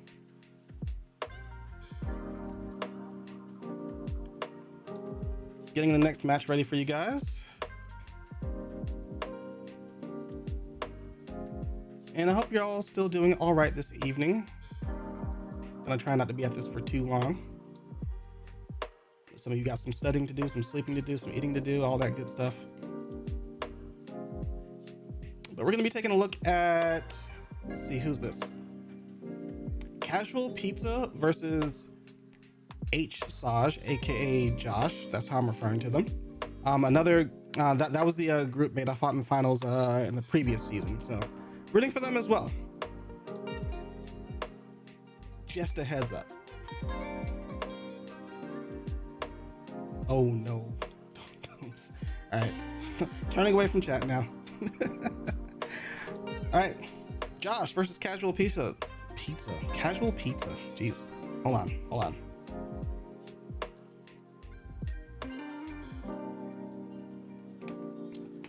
Okay. Josh with another Dondozo Tatsugiri team, taking bets on which ability this Tatsugiri will have this time. Next to Dunsparce, Drifblim, Florges, Breloom. CasualPizza. Oh my goodness, what is going on? CasualPizza on the opposite end, Hydreigon, Scizor, Gyarados, Gardevoir, Grafaiai, and Low Kicks. Let's get it. All right, Josh leading off with Dunsparce, Drifblim. We've seen this before as well. Pretty interesting combo they've got going on. Meanwhile, CasualPizza with the Hydreigon, Scizor going immediately on the offensive. The Dark Pulse into Drifblim. Drifblim finding its Citrus Berry and healing up a little bit as it gets a Thunder Wave off into the Hydreigon. Dunsparce with the Boom Burst. We've seen this trick before. Does a pretty hefty amount of damage into the Hydreigon. Not too much into the Scizor as a close combat finds that slot. Brings the Dunsparce down low and connects with Bullet Punch to finish it off in the following turn. Drifblim, content to just Thunder Wave that slot, finds out Scizor has a Lumberry to cure it of that paralysis and goes down to the Dark Pulse immediately. CasualPizza in full control of this early game here in game number 1. It's going to be up to Josh and their Dondozo Tatsugiri's Commander this time. Gonna have to climb a long way to get this back here, but they're not in a bad position to do so. Dondozo with the order up though, headed into the Hydreigon to try and finish it off and get that attack boost. Unfortunately finds the protect as Scizor gets to escape with his life with a U-turn, gets some chip damage and reposition into the Gardevoir, who finds out that Dondozo has Water Veil, so no burning if they have that on the menu. A Trick Choice Scarf from the Gardevoir is going to trip up the Dondozo here and gets the Clear Amulet, so no lowering their stats with the Intimidate either. Dondozo locked into the order up here, and that's gonna be it. Dondozo's not gonna be able to attack these Pokemon. Both Pokemon immune to dragon moves here. Staring down a 4v2, CasualPizza in full control of the game can only watch as Dondozo goes down not immediately, but goes down slowly but surely to the Hydreigon, who now has focus energy up. Doesn't matter too much. Tatsugiri with the Draco Meteor cannot clear the field. And that's game number 1. Not too much you can do there without like Muddy Water or something from the Tatsugiri. Hope for some accuracy drops, hope for some crits, maybe you bring it back. But then you still have to deal what is probably a Gyarados on the back end. Who knows? Still have to get through the Scizor. They're all just, you're a tiny little fish, don't have much health, kind of hard to come back here. So what's the adjustment for game number 2? They got rocked in the early turns of the game. The Dunsparce and Drifblim just not showing up. Undeterred though, Josh gonna go with the same combination. Try and win this out. Meanwhile, CasualPizza playing on the safe side, gonna go with the low kicks this time, with the Scissors still leading here. The Dunsparce with the Terra Fairy, gonna reduce the damage of the first impression there, and get a stat boost, the speed boost with the Rattled. Bullet Punch headed into Drifblim, not doing too much damage as the Dunsparce Boom Burst trying to get some more chip damage in. Drifblim with the Air Slash to bring Scizor down a little bit lower here. Alright, but we're expecting the Bullet Punch to finish it off, so Tatsugiri comes in to defend against that.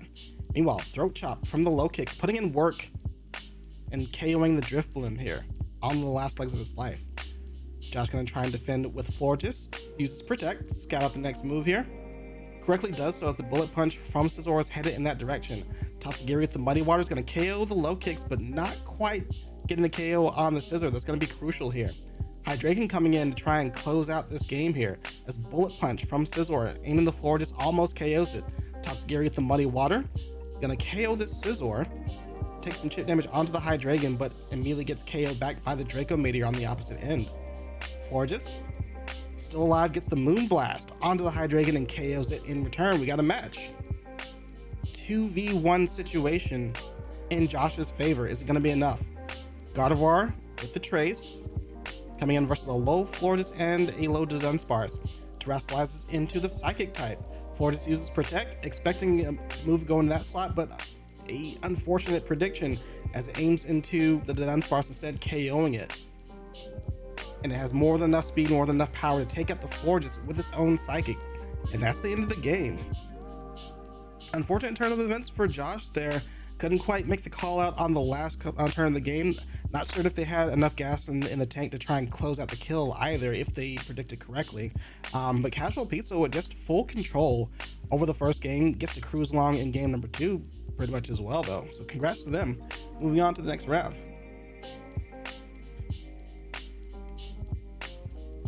Rose Gardevoir is a sphere area formula. I mean, it's got a spherical head, right? You know, I'm not a math guy. I didn't do too well in school with math. I'll leave that question to the expert. That's not me. Why would you protect there? I would say the expectation is, they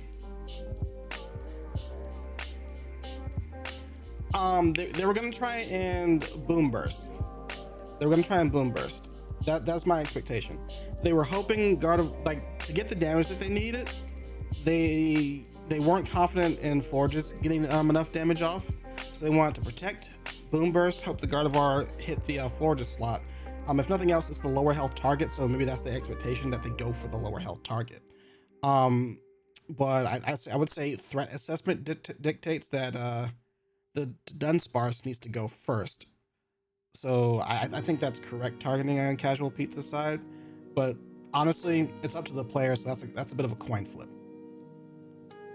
But if I had to read the situation, I would say they want to boom burst, didn't want to KO Floor just immediately if they did.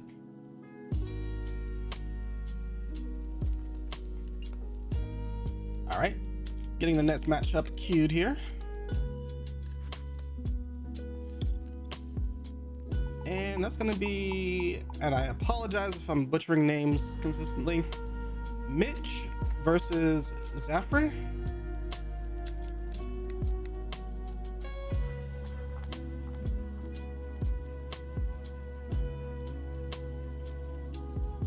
Give me 1 second to set that up for you.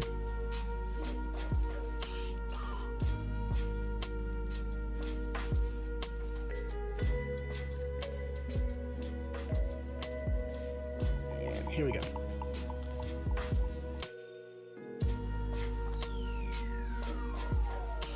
Alrighty.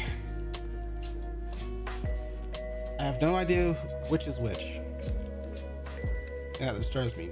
Both of their names are, but both of their screen names are different from what is actually on the sheet, and I don't know enough about their teams. All right, we're just gonna push through. Screw it. Ty is Wonton, Mitch is Fort. Wait. Okay, Zaffre is. Okay, so all right, gotcha. All right, so Mitch is on this side of the screen. No worries, I appreciate you. All right, Mitch on this side of the screen with Goldingo, Talonflame, Umbreon. Those two are two of my favorite Pokemon. Tinkaton, Salazzle, Tauros, Water version. Yes, I will point out which Pokemon are my favorite Pokemon most of the time. Sorry about that. Meanwhile, Zaffre on the opposite side of the field with Garchomp, Hariyama, Serena, another favorite, Vaporeon, Corviknight, and Gyarados. Let's take a look. All right, Talonflame and Tinkaton leading things off for us versus Garchomp and Hariyama. All right, potential fake out versus fake out. Hariyama's going to exit the field though for Vaporeon, so no fake out from it. Talonflame trying to keep its Gale Wings intact, going to do a double protect with both it and Tinkaton. Meanwhile, Garchomp with the Rock Slide, hoping to get a quick KO onto the Talonflame, doesn't find anything. Talonflame's going to exit the field in favor of Goldingo, who takes the Rock Slide just fine. Tinkaton next to Goldingo gets an opportunity to Helping Hand if it wants to, thanks to its Mold Breaker ability. Instead, though, we're going to Ice Hammer this turn, KOing the Garchomp immediately. Vaporeon with a Wish, trying to heal up from any potential damage coming in on the following turn. Goldingo, though, just content to Nasty Plot. Corviknight with a Light Screen, setting up some defenses for his side, as Vaporeon does the same with its own Calm Mind. Tinkaton, Play Rough, only 25% health damage away from the Vaporeon. Pretty bulky, as we see a classic combination of Will-O-Wisp and some, well, I'd say classic, but Calm Mind Vaporeon's not back there in the old days. Calm Mind plus Wish, though, on a bulky Vaporeon is going to do some work here, I believe. Shadow Ball from the Goldingo. There's a little bit of Vaporeon's health bulked up by the Calm Mind here, while Muddy Water is avoided by both Goldingo and Tinkaton. Play Rough, another 25%, 26% of Vaporeon's health. Meanwhile, it switches out into Talonflame here, interesting enough.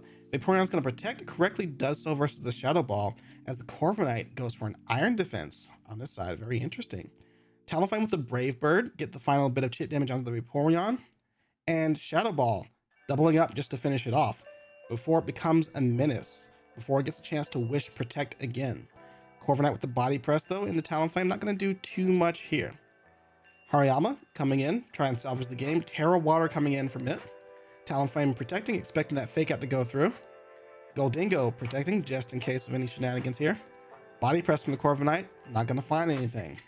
Fire Punch from the Hariyama, not going to find anything. Now we know what's up their sleeve. As the Burn Orb activates the Guts on the Hariyama, it's going to be a pretty scary Pokemon here. But Brave Bird taking out 61% of Hariyama's health, and might be a sharp beak on that. It did way too much. Meanwhile, Shadow Ball doubled up from the Goldingo is going to find the KO onto the Hariyama, as Corviknight finally gets that Body Press kill it was aiming for onto the Talonflame. Salazzle coming in, Mitch was never deterred because it had a special attacker with flamethrower to hit the Corviknight Knight anyway, and the Shadow Ball doesn't care about the defense boost from the Iron Defense either. Pretty solid game from Mitch going into this. Game number 2, let's start.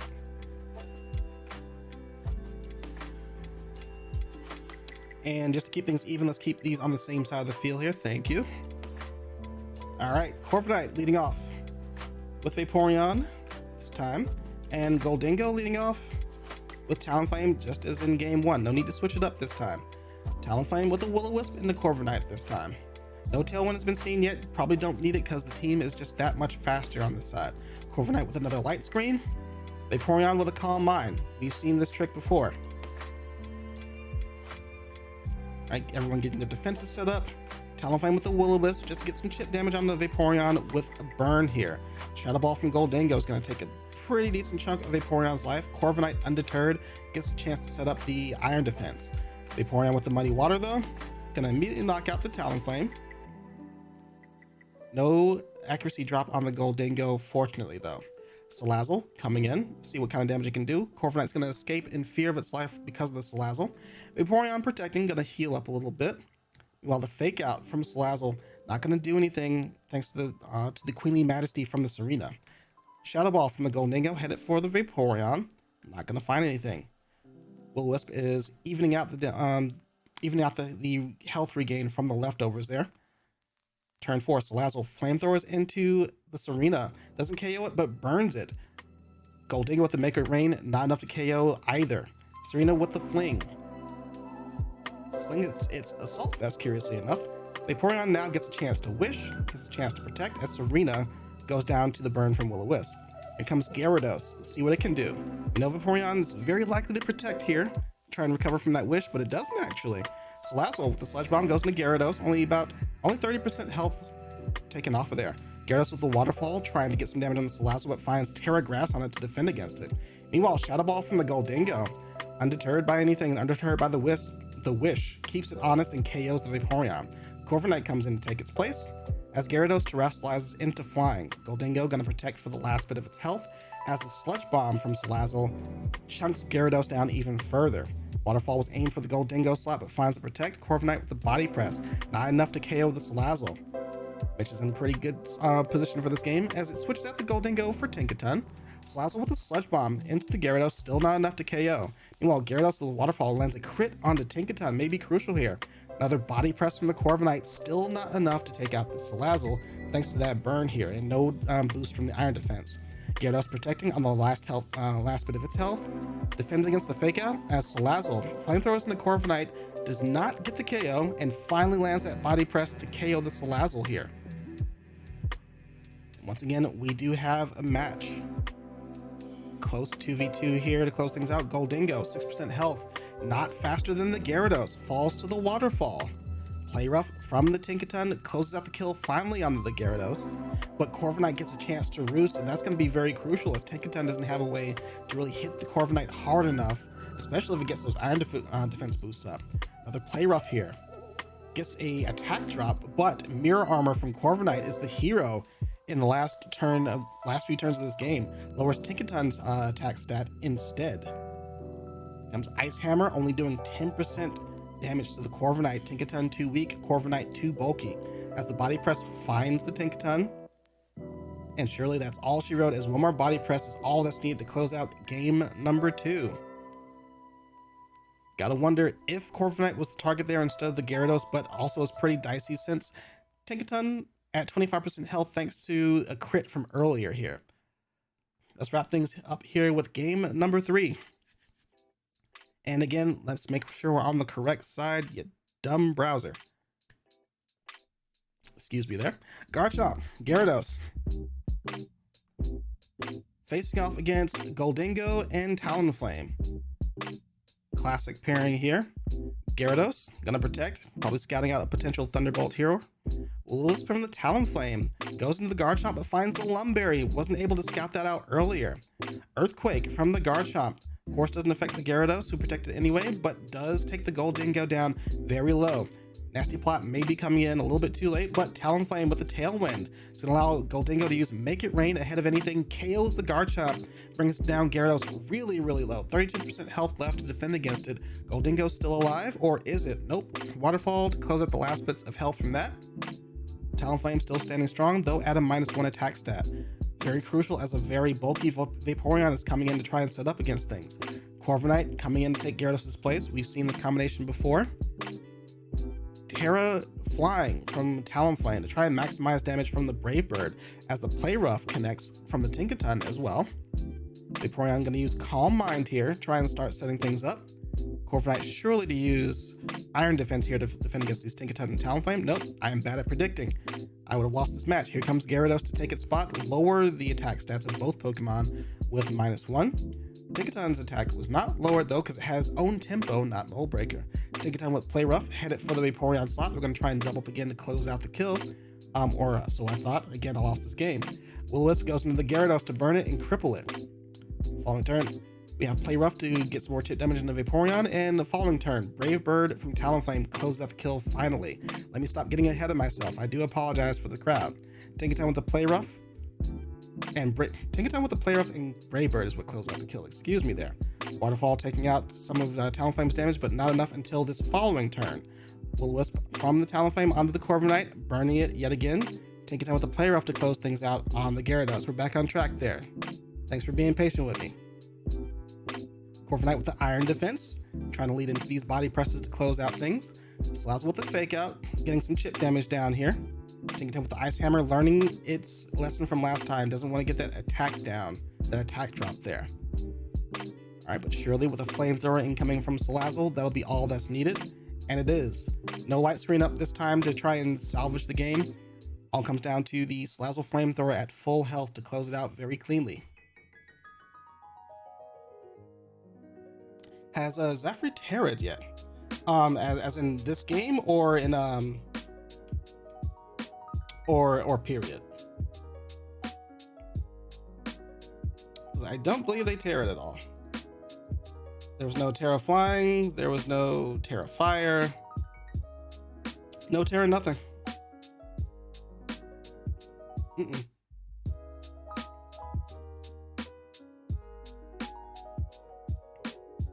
Yeah, I'm not sure what Terra they had on the Corviknight. I think the only time they Terra was what, game 1? It was like Terra Water Hariyama? Yeah, it was Terra Water Hariyama, right? Game 2, it should have been Terra Water, Terra Flying Gyarados. Yeah, Terra Flying Gyarados. Not sure what happened in game 3. Not sure if they forgot they had a Terra or what. Or if they just didn't believe the Terra mattered, you know? Or that too. Or if the Terra would have made them weaker to an incoming attack. That's a potential as well. Can't say for sure. GG's all around though. We're gonna be moving on.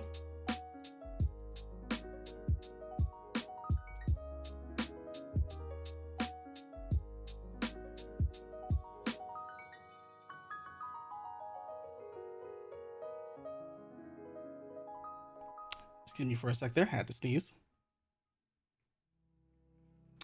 All right, this next match, I've got a teammate still hanging on. And that's gonna be Darkbadger, and they're pitted up against like number. LKY number? LKY number. Why do you all have weird names? I hate all of you.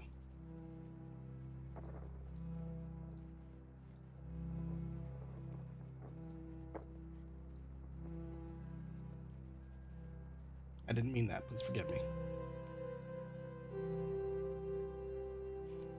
Lucky. There we go. I was wondering why, like, I know they had a different name. I was wondering why I couldn't I couldn't think of it. All right, Lucky versus Darkbadger. There we go. All right, so my group's participation hanging in the balance on this one. Lucky with Annihilate, Mousehold, Mudsdale, Rotom-Mow, Corviknight, and Skeledirge versus another Mudsdale, another Rotom-Mow, King Gambit, Miko, Volcarona, and Cruzer. Let's go. Game number 1. You're not supposed to spoil it. I haven't watched these yet. I mean, I know who wins, but I haven't watched these yet. Gosh. You don't deserve that emote.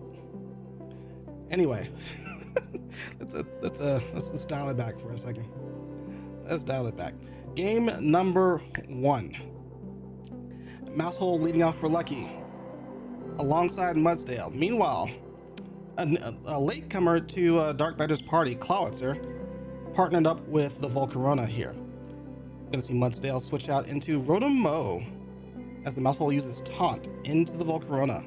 Very crucially, it's not going to be able to use any rage powers any further or any quiver dances, but in return it gets KO'd by the Aura Sphere from the Cruzer. Underrated ability. It's going to protect into the next turn to check out what Annihilate's doing as it comes in. Meanwhile, Volcarona gets to KO the Wontonamo with a flamethrower. Annihilate gets a chance to bulk up here. Pretty solid position, no Terra used yet. Mudsdale's going to come in to defend. Flamethrower from the Volcarona headed into Annihilate, does pretty respectable damage, as Drain Punch comes in, does a huge chunk of damage over into the Cruzer and heals up near most of its life. Cruzer with the Water Pulse, bringing it right back down to size, but Mudsdale with the Crucial Rock Slide KOing the Volcarona here, and bringing down Cruzer pretty low too, down to 38% health. Miku's going to have to come back in to salvage the game. Play rough headed into the Annihilate slot is going to meet Terra Poison, and the attack drop is actually going to raise the attack power of Annihilate even further as the Drain Punch cleans up Cruzer, and now we're staring down a +2 Annihilate with a bulk up, so a +1 defense. Heavy Slam from Mudsdale busted the skies of the Mimikyu here to set up these following turns. We finally see Will-O-Wisp on the Mimikyu, but countered by the Lumberry. We're seeing a lot of that these days. Annihilate with the Drain Punch, checking the Mudsdale, bringing it down below half health, and healing up the Annihilate pretty heftily here. But Earthquake comes in, does some respectable damage here. Mudsdale, though, with a follow-up Heavy Slam is going to knock out the Mimikyu, though. Darkbadger on the back foot as only Mudsdale to salvage the game. Terra Water to try and do just that, but Rage Fist, after taking all those hits, is more than enough, especially with the attack boost to clean up the opposing Mudsdale. Pretty strong game from Lucky. Unfortunately for my group, we're going to have to see some adjustments in game number 2 from Darkbadger. Mousehold, leading off from Lucky. This time next to Skeledirge. Alright, it's going to be staring down King Gambit and Cruzer on the opposite side of the field. And Skeledirge is going to lead us off by using Terra Dragon this time. Terra Flying coming in from King Gambit, however. Interesting. Mousehold with a Protect, expecting the Aura Sphere coming in just like the last turn. That allows Skeledirge to get off a Torch Song, even neutral damage, doing some respectable damage versus the King Gambit here. Meanwhile, Kowtow Cleave not going to KO or get Skeledirge too low thanks to that Dragon Terra here. Lucky countering every move that Darkbadger makes is going to have to try and do something out of the ordinary to make it back up here. Switches out into Volcarona as the Cruzer uses Aura Sphere to try and bring Skeledirge down low, but Skeledirge slacks off and restores. Annihilate's on the field now. We saw how much damage it was doing in the last game here. Another Flamethrower from Volcarona into Annihilate as it uses Bulk Up. We've seen this play before. Another Aura Sphere from the Cruzer, this time headed into Skeledirge. Annihilate still highest threat on the field. Well, no, Skeledirge's at an even threat now. That's +2 from that Torch Song here, excuse me. Both are threats on the field, and it's hard to gauge which one has priority on getting a knockout for him. Aura Sphere from the Cruzer, not going to be enough to KO Skeledirge. Again, Skeledirge gets to slack off, even though the Tailwind is up from Volcarona. This may not be enough if you can't get the damage down. Another Flamethrower into the Annihilate, another split target, Aura Sphere into the Skeledirge. Annihilate gets to Rage Fist, KO the Cruzer finally.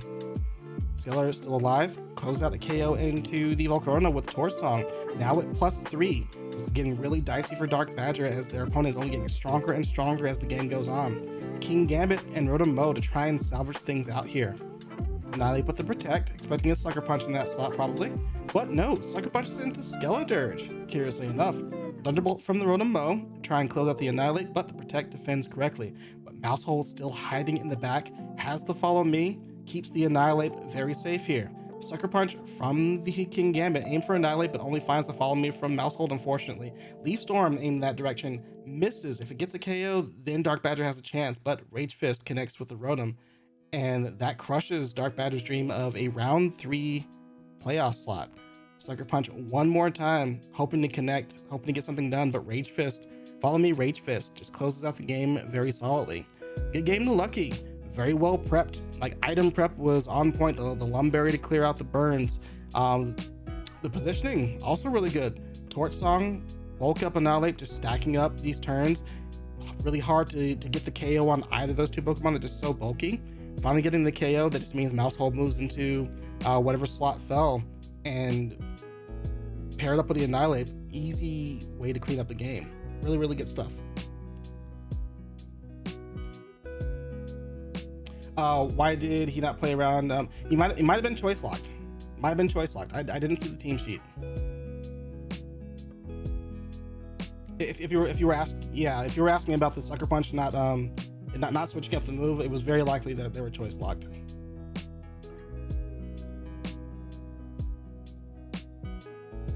All right. You know what? It's a good emote, so you know what? Go ham. I'm not even gonna be mad. The creator of that emote will be very happy that you used it, so I'll send them a screenshot later. Matter of fact, let me go ahead and do that now before we move on to the next match here.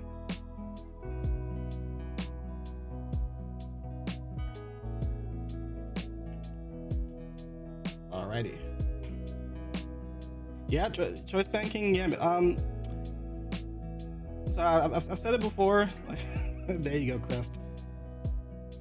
Go all the way ham.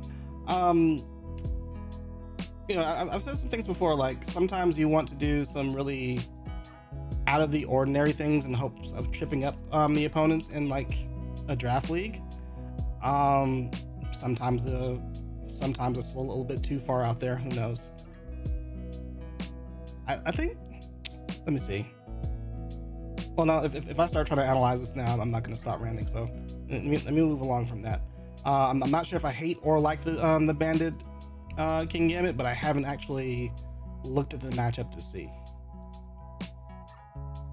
You know, at the end of the day, we're trying to use like unique picks. We're trying to have fun with it because this is going to be, you know, much different from a typical competition. So I respect most of the really like weird ability or move choices. So okay, moving along to Dragon Boy versus Trem. All right, let me get this one last screenshot. Thank you, Crest. I'll let the creator know that you love their emote.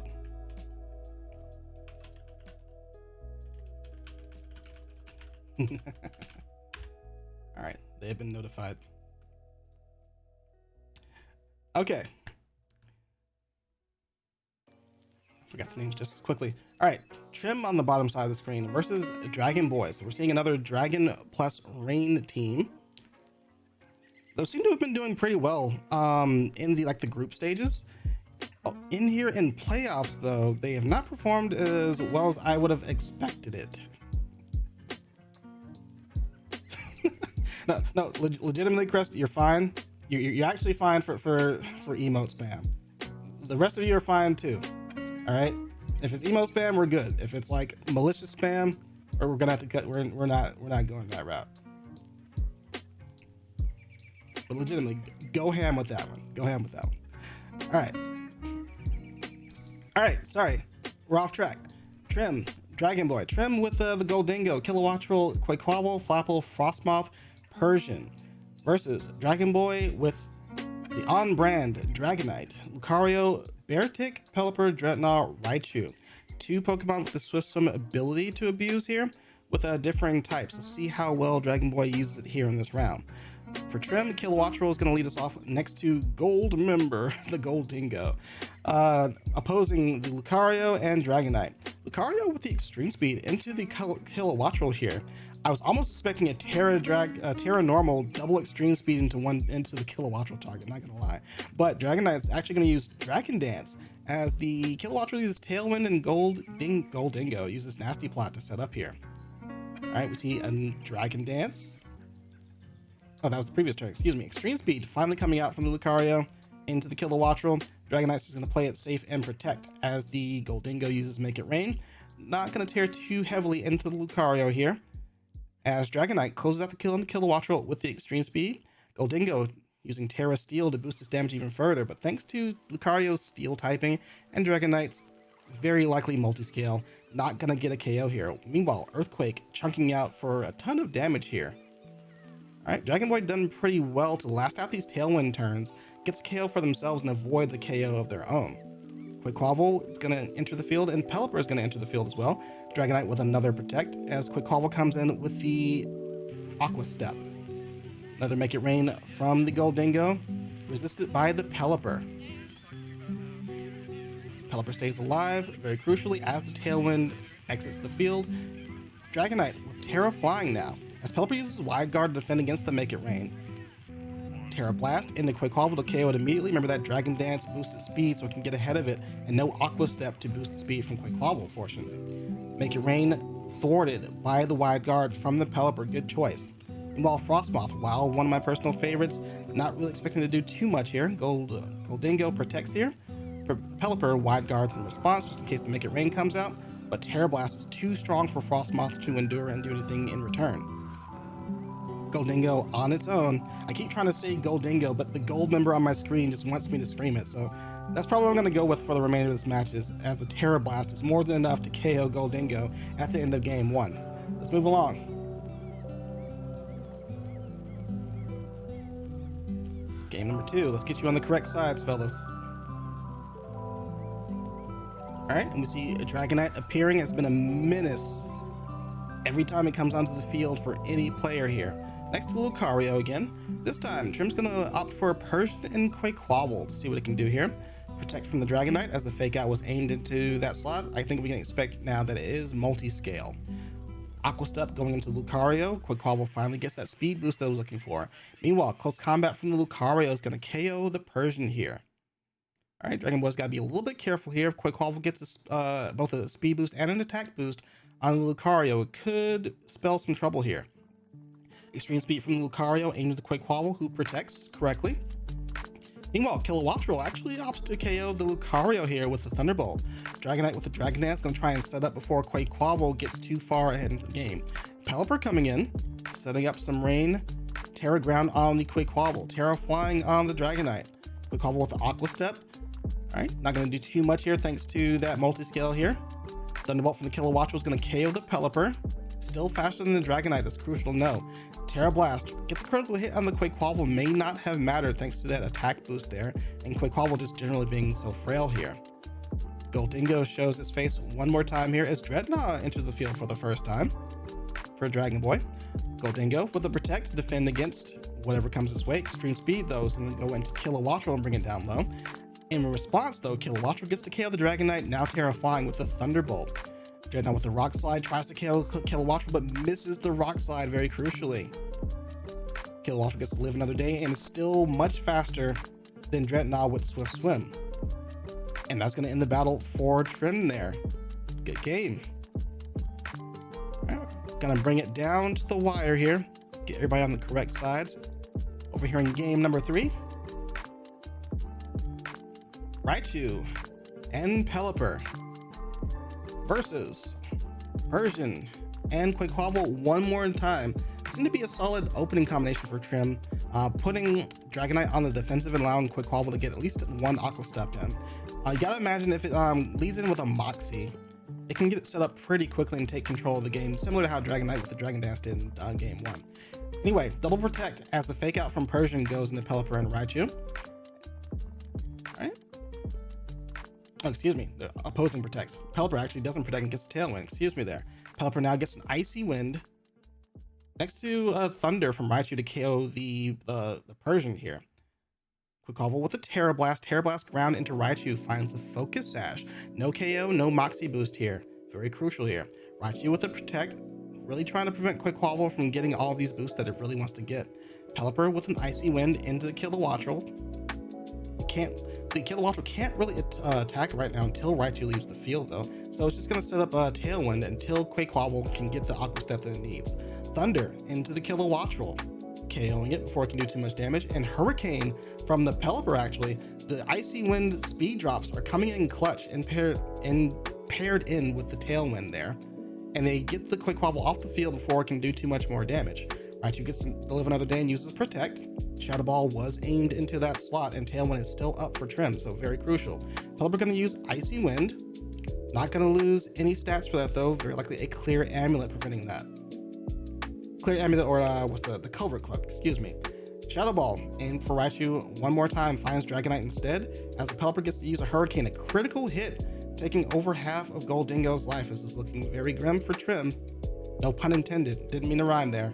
Make It Rain, not going to KO either Pokemon and lowers Goldingo's special attack stat. Another Hurricane from Pelipper brings Goldingo down low, as Terra Blast, not going to affect the Goldingo because Terra Blast is normal without a Terra type to go with it. Dragonite with a Protect here, as Goldingo uses Make It Rain. Still not enough damage to KO the Pelipper, and Terra is already spent, so you can't boost the damage there. No room to use Nasty Plot. And the Hurricane, still with one more turn of rain left, is going to be more than enough to finish off the job, and Dragon Boy moves on.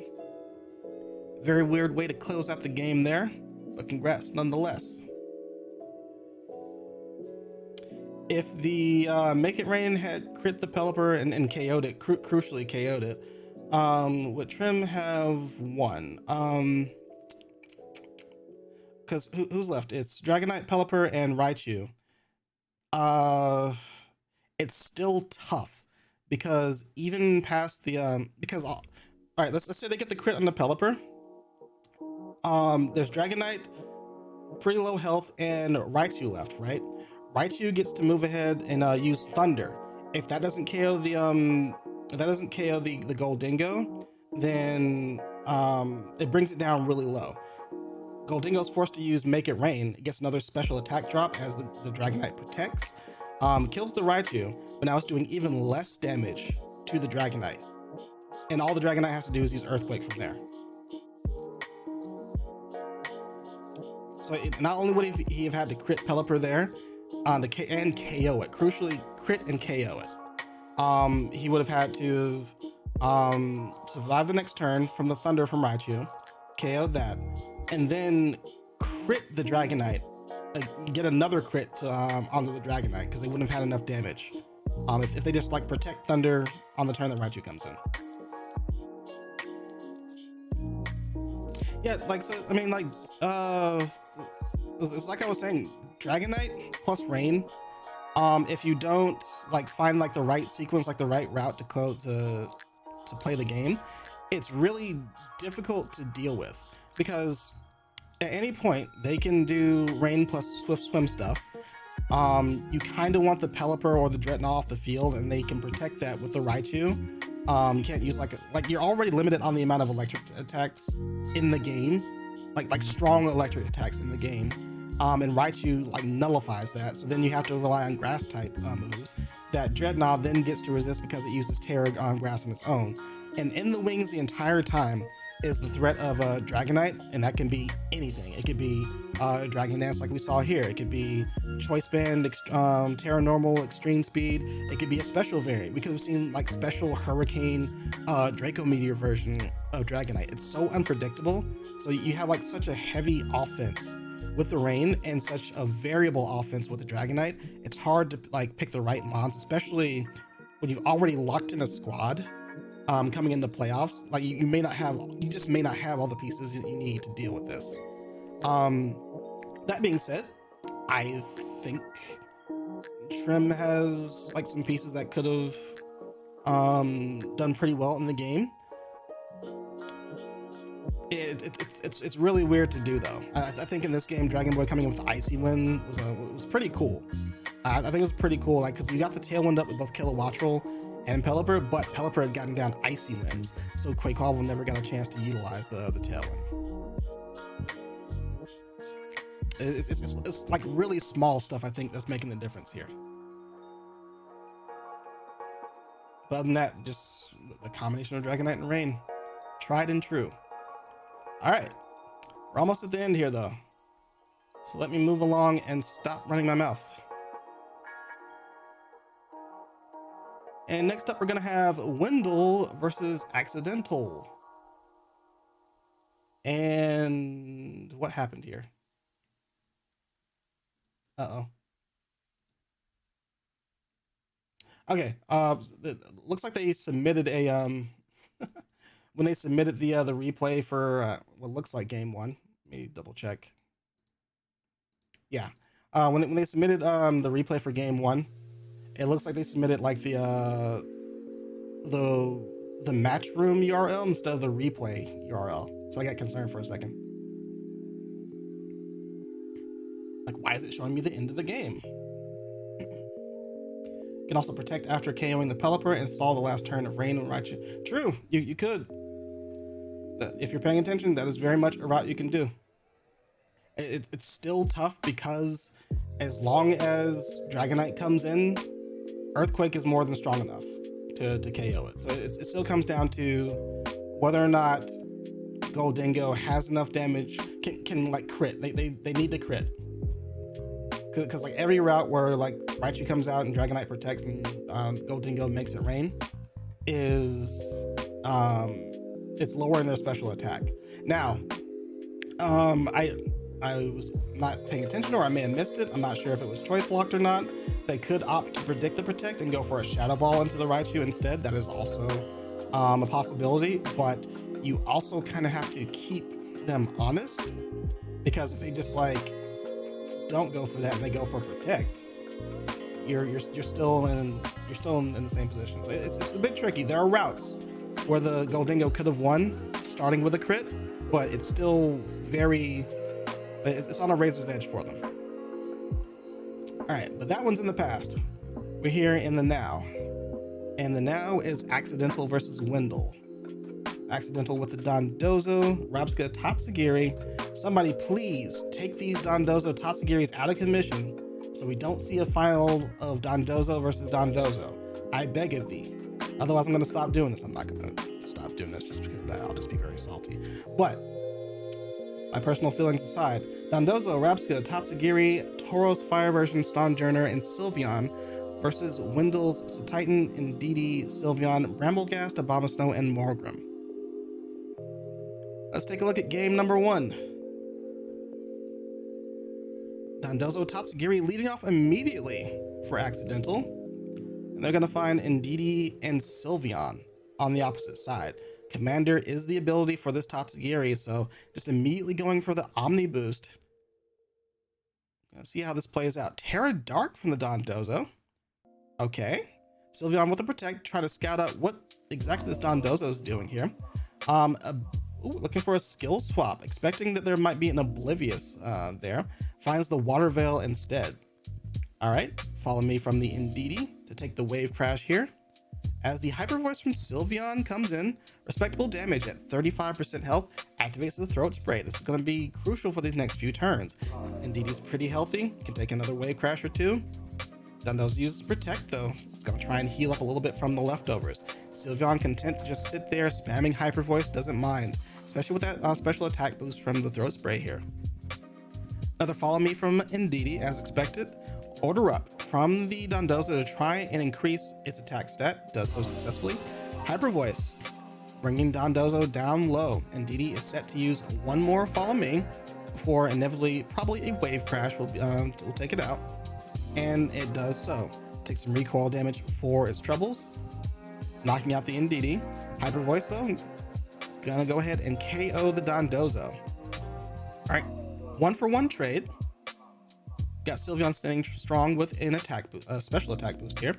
Abomasnow comes out, sets the Snow Warning, facing off against an opposing Sylveon here. Sylveon from Wendall's side gonna use Protect to scout out what the Tatsugiri wants to do here. It's gonna be Muddy Water. Hyper Voice also gonna be defended against by the Protect. Takes Abomasnow down a little bit low, but survives long enough to get the Aurora Veil off. Good stuff. The Muddy Water from the Tatsugiri here. Trying to get some chip damage into that Sylveon along with the Hyper Voice. Connects with the Abomasnow and KOs with the Hyper Voice, but the opposing Hyper Voice from Wendall immediately takes out the Tatsugiri. It's weak to it, due to the fairy typing. Does a good chunk of damage onto the Sylveon in the same stead. Stonjourner staring down Cetitan to bring us down to our 2v2 of this game. Terra Steel on Cetitan clears out the Sylveon here before it can do anything, while Stonjourner with the Heavy Slam Gonna clear out the Sylveon on the opposite side of the field. Got a match. 1v1. So Titan with the advantage thanks to that Terra Steel. Stunjourner is gonna protect here for its life. Needs a really hard hitting move to come back from this. Otherwise, it's Titan behind the Aurora Veil sitting very pretty. Terra Blast Steel. Not enough to KO, but that brings it down to 19% health. Rock Slide from the Stunjourner, hoping it was faster. Try and get the flinch, but it's probably the Slush Rush version or just doesn't care either way. All right, it was the Slush Rush version. Say that 5 times fast. As we see the Stunjourner is moving fast now that the snow is down. Going for Rock Slide on this Titan, hoping for these flinches. Not gonna do it here. As it goes down to the Terra Blast Steel from this Titan. Very explosive game 1, but Wendall takes it. I would say almost handily. So Titan was in a really good position no matter what happens there. But we're moving on to game number 2. All right, Tauros and Stunjourner are leading us off here. Game number 2. Abomasnow makes another appearance here. Next to this is Titan. Recognizing that the Slush Rush activation was very crucial to the success of the last game, but at -1 attack thanks to Intimidate, what can it do? It's a Titan with the Earthquake. Takes over half of Tauros' life. And also some chip damage from Abomasnow, so if it had Focus Sash, it kind of gutted it there. The Raging Bull is going to clear out the Abomasnow immediately. Meanwhile, Stunjourner with a Rock Slide to get some chip damage here, but Titan going to Terra Steel on the following turn. Sylveon's on the field as well. Quick Attack. Just as the Stunjourner uses the Wide Guard, possibly expecting that there. Quick Attack into the Tauros, chip it down a little bit more. The Terra Blast goes into the Stunjourner, takes it down low but not enough to kill, allowing Raging Bull from Tauros to KO the Titan in return. Now here comes Indeedee, trying to draw some of the moves into its slot. Protect from the Sylveon, expecting the Raging Bull into that slot. Interesting. Heavy Slam doubled up into that slot as well. Not going to find anything. Trick Room gets set up from Indeedee as a result. Wendall in control of these next few turns here. Protect from the Stunjourner to try and last out at one of these turns of Trick Room. Same thing from the Tauros here. It's got to stall it out so that it can try and come back at the very end. Possibly to Dondozo Tatsugiri at the very end of this game. Let's see it. Psychic and Terra Blast. Not going to find anything. Alright, and Tauros switches out into the Dondozo here, trying to get set up for these last few turns. Protect from the Sylveon, Wide Guard from the Stunjourner here. Psychic from the Indeedee, though, is going to hit and knock out the Stunjourner. Alright, very dicey match here. We still have 2 turns of Trick Room, 2 turns of Psychic Terrain here that'll affect what's going on. Dondozo with a Protect, Tauros with a Protect. Still doing a very good job stalling out these Trick Room turns here. How much more can they do so? Still 1 last turn left, and it's gonna matter. Hyper Voice connects, kills the Tauros, does a good chunk of damage to Dondozo, activates the Throat Spray. Dondozo gets a Wave Crash onto the Indeedee. Respectable damage at 46% health, but it's taking on water itself. Psychic doing 32% health, 32% damage on that Psychic Terrain here. All right, Sylveon pretty healthy here as the Tatsugiri comes in onto the Dondozo as the Trick Room wears off, so now it still gets to move ahead thanks to that speed boost. Protect from the Dondozo, trying to get some healing up from the leftovers. Sylveon gonna do the same thing as well, as Indeedee just sets up another Trick Room. Possibly predicting that Protect. It's gonna use Follow Me now, as the Hyper Voice comes in. Probably could have gone with the Psychic for the double up. I'm expecting it for it to kill here, but Wave Crash still not enough to kill the Indeedee here. Recoil damage actually knocks it out on its own, and now it's left to a Terra Steel Tatsugiri to try and see if it can come back in this game. Hyper Voice doing way too much damage, so the expectation is that it's not able to do that, but Terra Blast actually coming in ahead of the Indeedee to KO it, but it's not going to be enough to close out the game versus Sylveon, still sitting at full health, still able to move ahead of the Tatsugiri, still able to knock it out. Wendall is your winner for this set.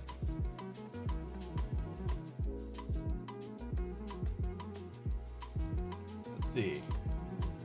I missed a lot of... What's going on here? When the final stream is... When the finals stream is... As long as round 2 stream, because it's a Dozo Mirror, and Umby has to memorize all the fish facts that Rosemary learned.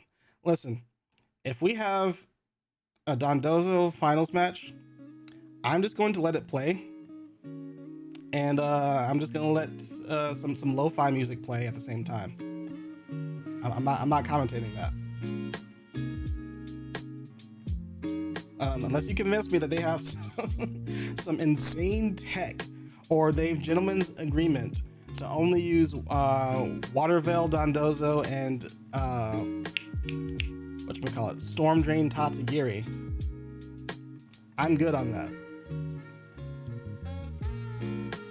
I'm not very studious. I don't memorize stuff like fish facts very well. I'm not good at trivia.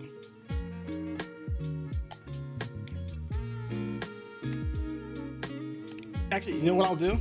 I'll split the screen. While the Dondozo mirror is going, I'm gonna play Gen 3 Ranbats. There you go. That's the plan.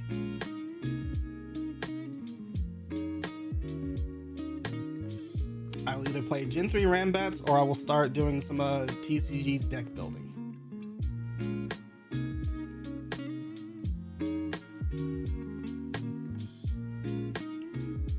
Alright, don't worry, I'm getting the next match lined up for you. Got 2 more to go.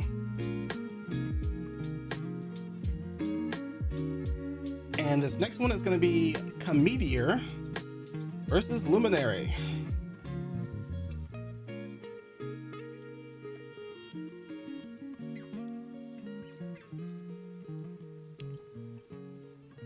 Alrighty. Luminary on the bottom side of your screen with Arboliva, Spiritomb, Gastrodon, Hippowdon, Lycanroc, and Glamora versus Comedier's Annihilate, Pelipper, Dreadnought, Gardevoir, Beartic, and Fungus. Allow me just a moment to respond to a message I received.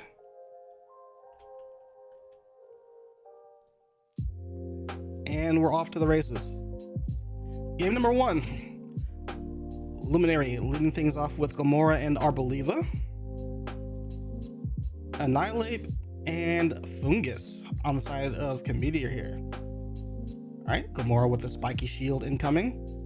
Annihilate not gonna flinch though, gonna just use Protect. Arboliva protecting in turn as well. Fungus going for the Spore into the Glamora, but it's well protected. Glamora gonna swap out into Gastrodon though, defensively. Spiritomb on the opposite end is gonna switch out in front of the Annihilate, who Terra normals. Interesting. Annihilate with the bulk up. And Bullet Seed. Bullet Seed from Fungus is going to try and increase the damage from the Rage Fist. Only hits 2 times, so not a loaded dice version here. Annihilate with the Rage Fist though, even with only 2 hits, more than enough to bring Gastrodon down incredibly low, down to 6% health here. Gastrodon going to use the Yawn into the Fungus while the Spiritomb tries to burn the Annihilate, but only finds the Lumberry there. It's going to be crucial as the Spiritomb does go to sleep due to the Spore. Annihilate with the Rage Fist on the following turn as Pelipper comes in, takes out the Spiritomb. Gastrodon trying to fight back with its own Yawn to get Annihilate out of the picture. Successfully does so as it swaps into the Fungus here. Gastrodon going to follow suit and switch out into the Arboliva. Meanwhile, Glamora, the Power Play Power Gem into the Pelipper to KO it immediately. Annihilate back on the field next to its favorite Fungus. Still Terra normal, still willing to bulk up here. No Rage Powder action on the Fungus though. Sludge Bomb on Glamora poisons the Annihilate, very crucially. Giga Drain brings Annihilate down low in poison KO range while the Fungus spores the Glamora. Yep, the poison, luckily enough to KO the Annihilate there. Dreadnought's gonna have to come in under range to try and salvage this mess.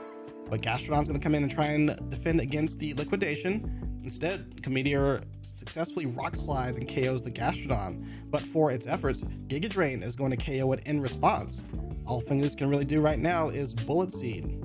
Not going to be doing any kind of damage to any Pokemon on the field, almost regardless of what it's going to be. Alright, so we're looking at Arboliva and Glamora staring down a lone Fungus, and Comedier agrees that's not going to be anywhere near enough to try and claw back into this match, so I'm going to go ahead and scoop up into a game number 2 to see if they can fight back.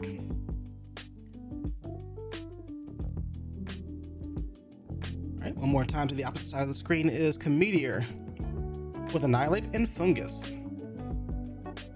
Alright, Luminary with the Lycanroc and Gastrodon here.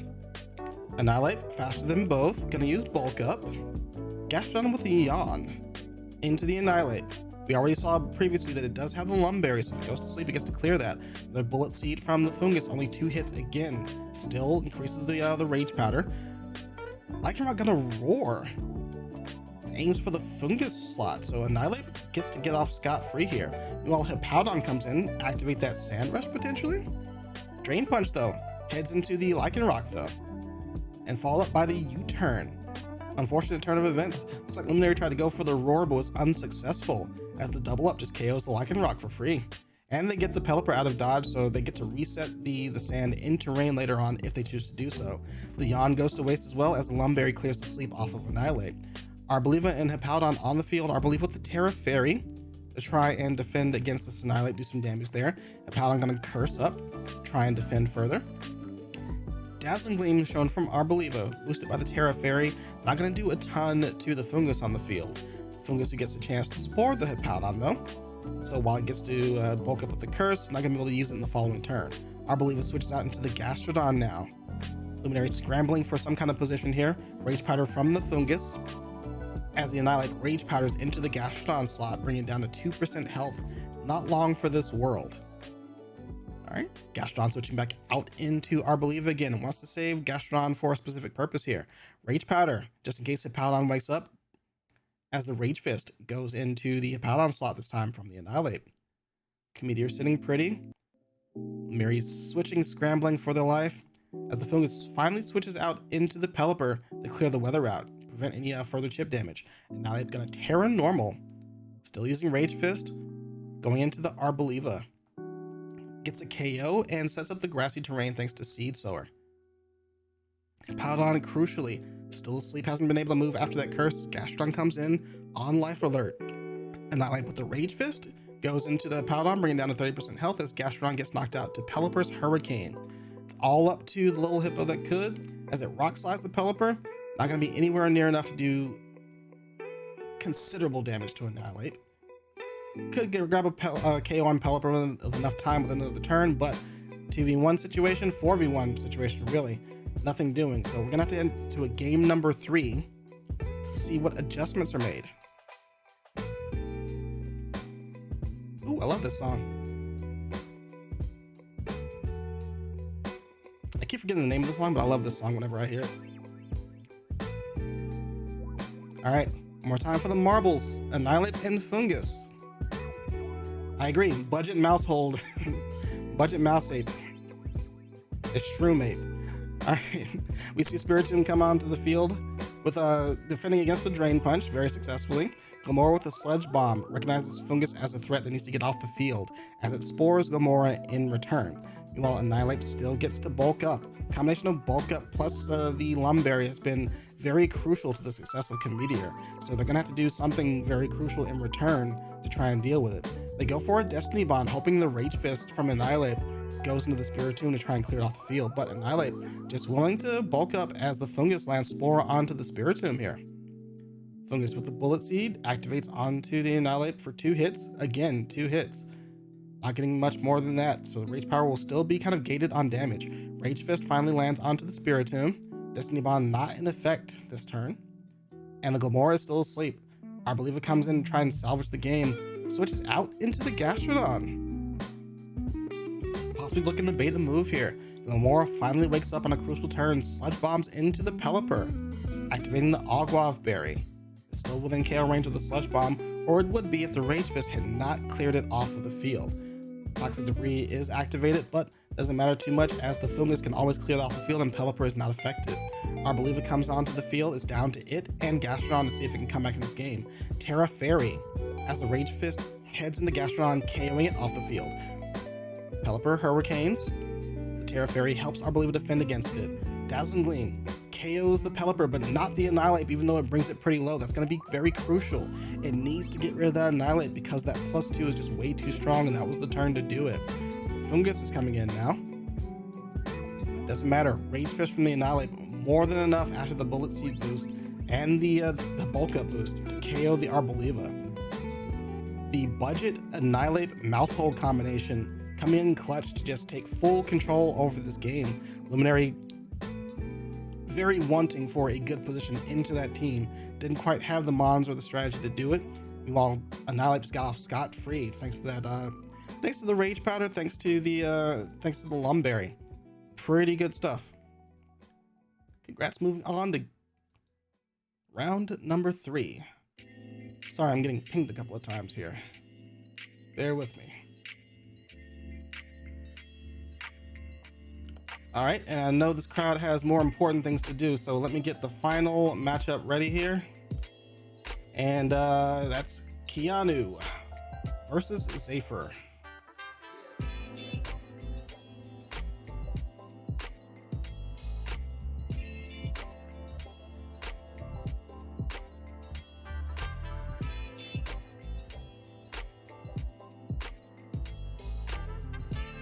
All right, and we've got a very interesting gaggle of mons here. Some things you've probably never even seen in game. Even when you completed your Pokedex, you looked over them. On Keanu's side, classic duo, Tyranitar, Lycanroc, Sand Duo, and Magnezone with Toad's Cruel, Gardevoir, and Cryogonal. Looking at Primeape, Florges, Riolu, Rabsca, Mousehold, and Leafeon. Very curious as to how this is going to play out as we go into game number 1. Going straight for the jugular, Tyranitar and Lycanroc leading off things for us. Looking at Riolu and Leafeon.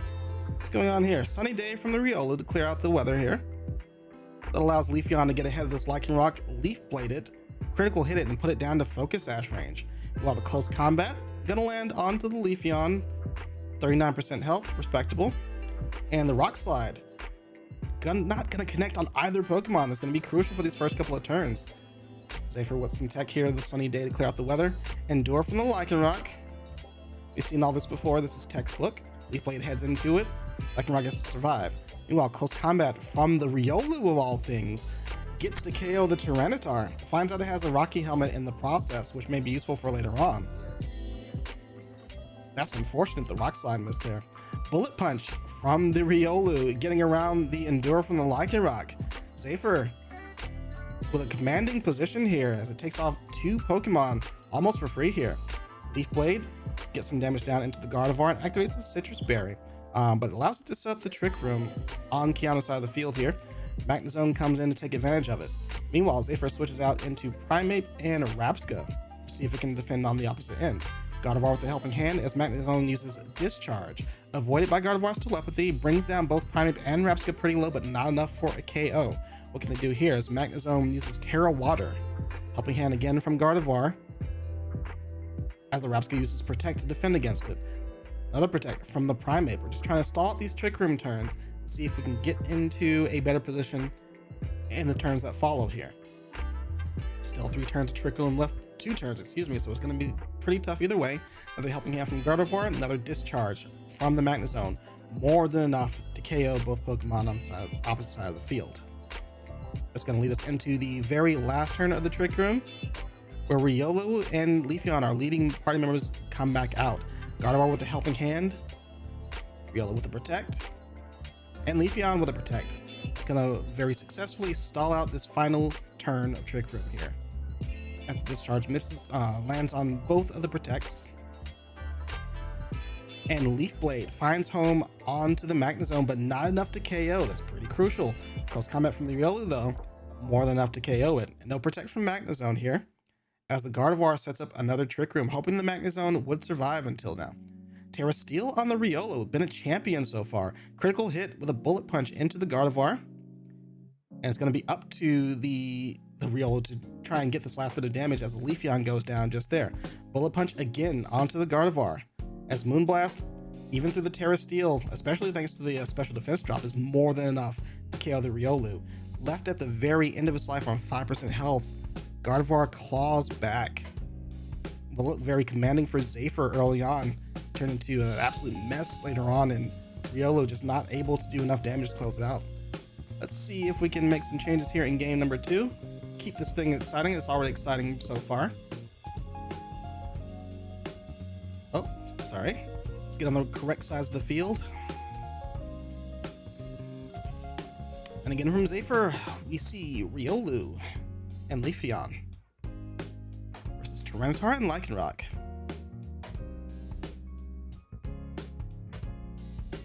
And make sure before we get through this. All right, this is game 2. We've had some situations where game 1 was submitted twice and tripped me up. This is game 2. We're just going with the same leads though. Leaf Blade from the Leafeon, taking Lycanroc down low. Endeavor this time from the Lycanroc, expecting that they were going to go into the same move again.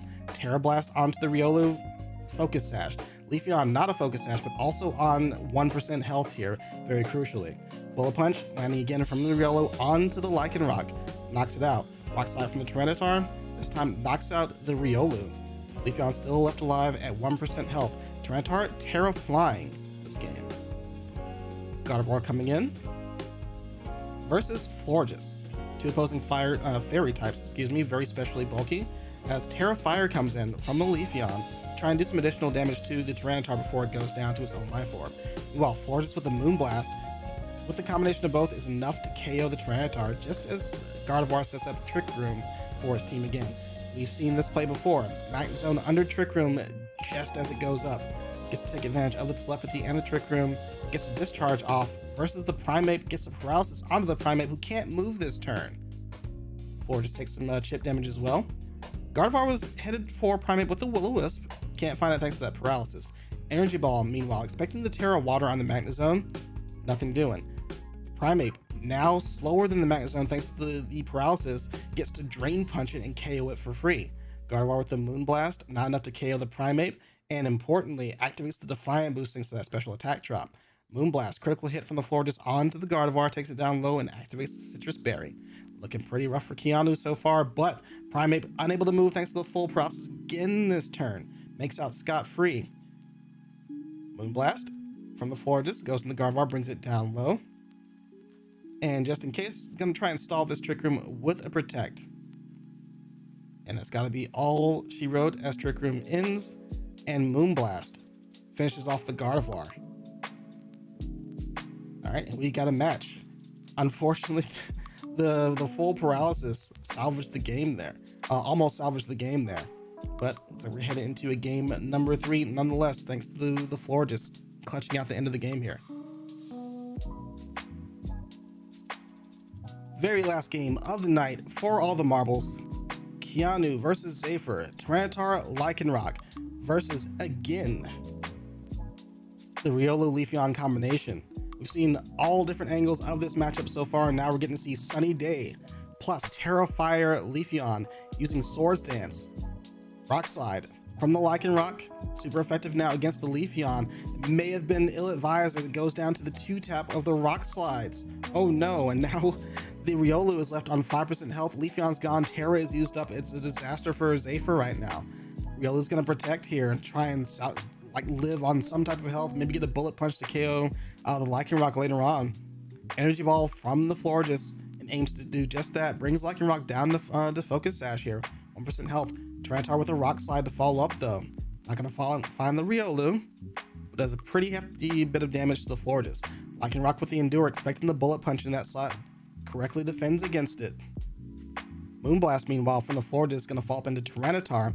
No special defense boost, but still survives that in pretty decent health. Gets to Rock Slide the Riolu, finalize the KO, and brings Florges down to 70% health here. Only Primeape stands in the way of Keanu, and it's more than content to just sit there spamming Rock Slides from the Lycanroc, hoping for a flinch here. Gets the flinch. This Primeape is not having a good day. Tyranitar follows up the Rock Slide. Primeape down to 66% health against all odds in a 1v4. Endeavor from the Lycanroc though, gonna bring it down low. Drain Punch from the Tyranitar, gets the KO. Onto the Tyranitar rather. But Rocky Helmet crucially knocks out the Primeape just as it goes down. And Keanu, with all the tech in the world, all the intuition in the world, comes out on top versus a Zaypher who went for quite a gutsy play with the Terra Fire Swords Dance, hoping to take it all there. But all comes for naught as Keanu keeps their calm, keeps their nerve. Just plays it straight up. Double Rock Slide. No worries. Good game, good game.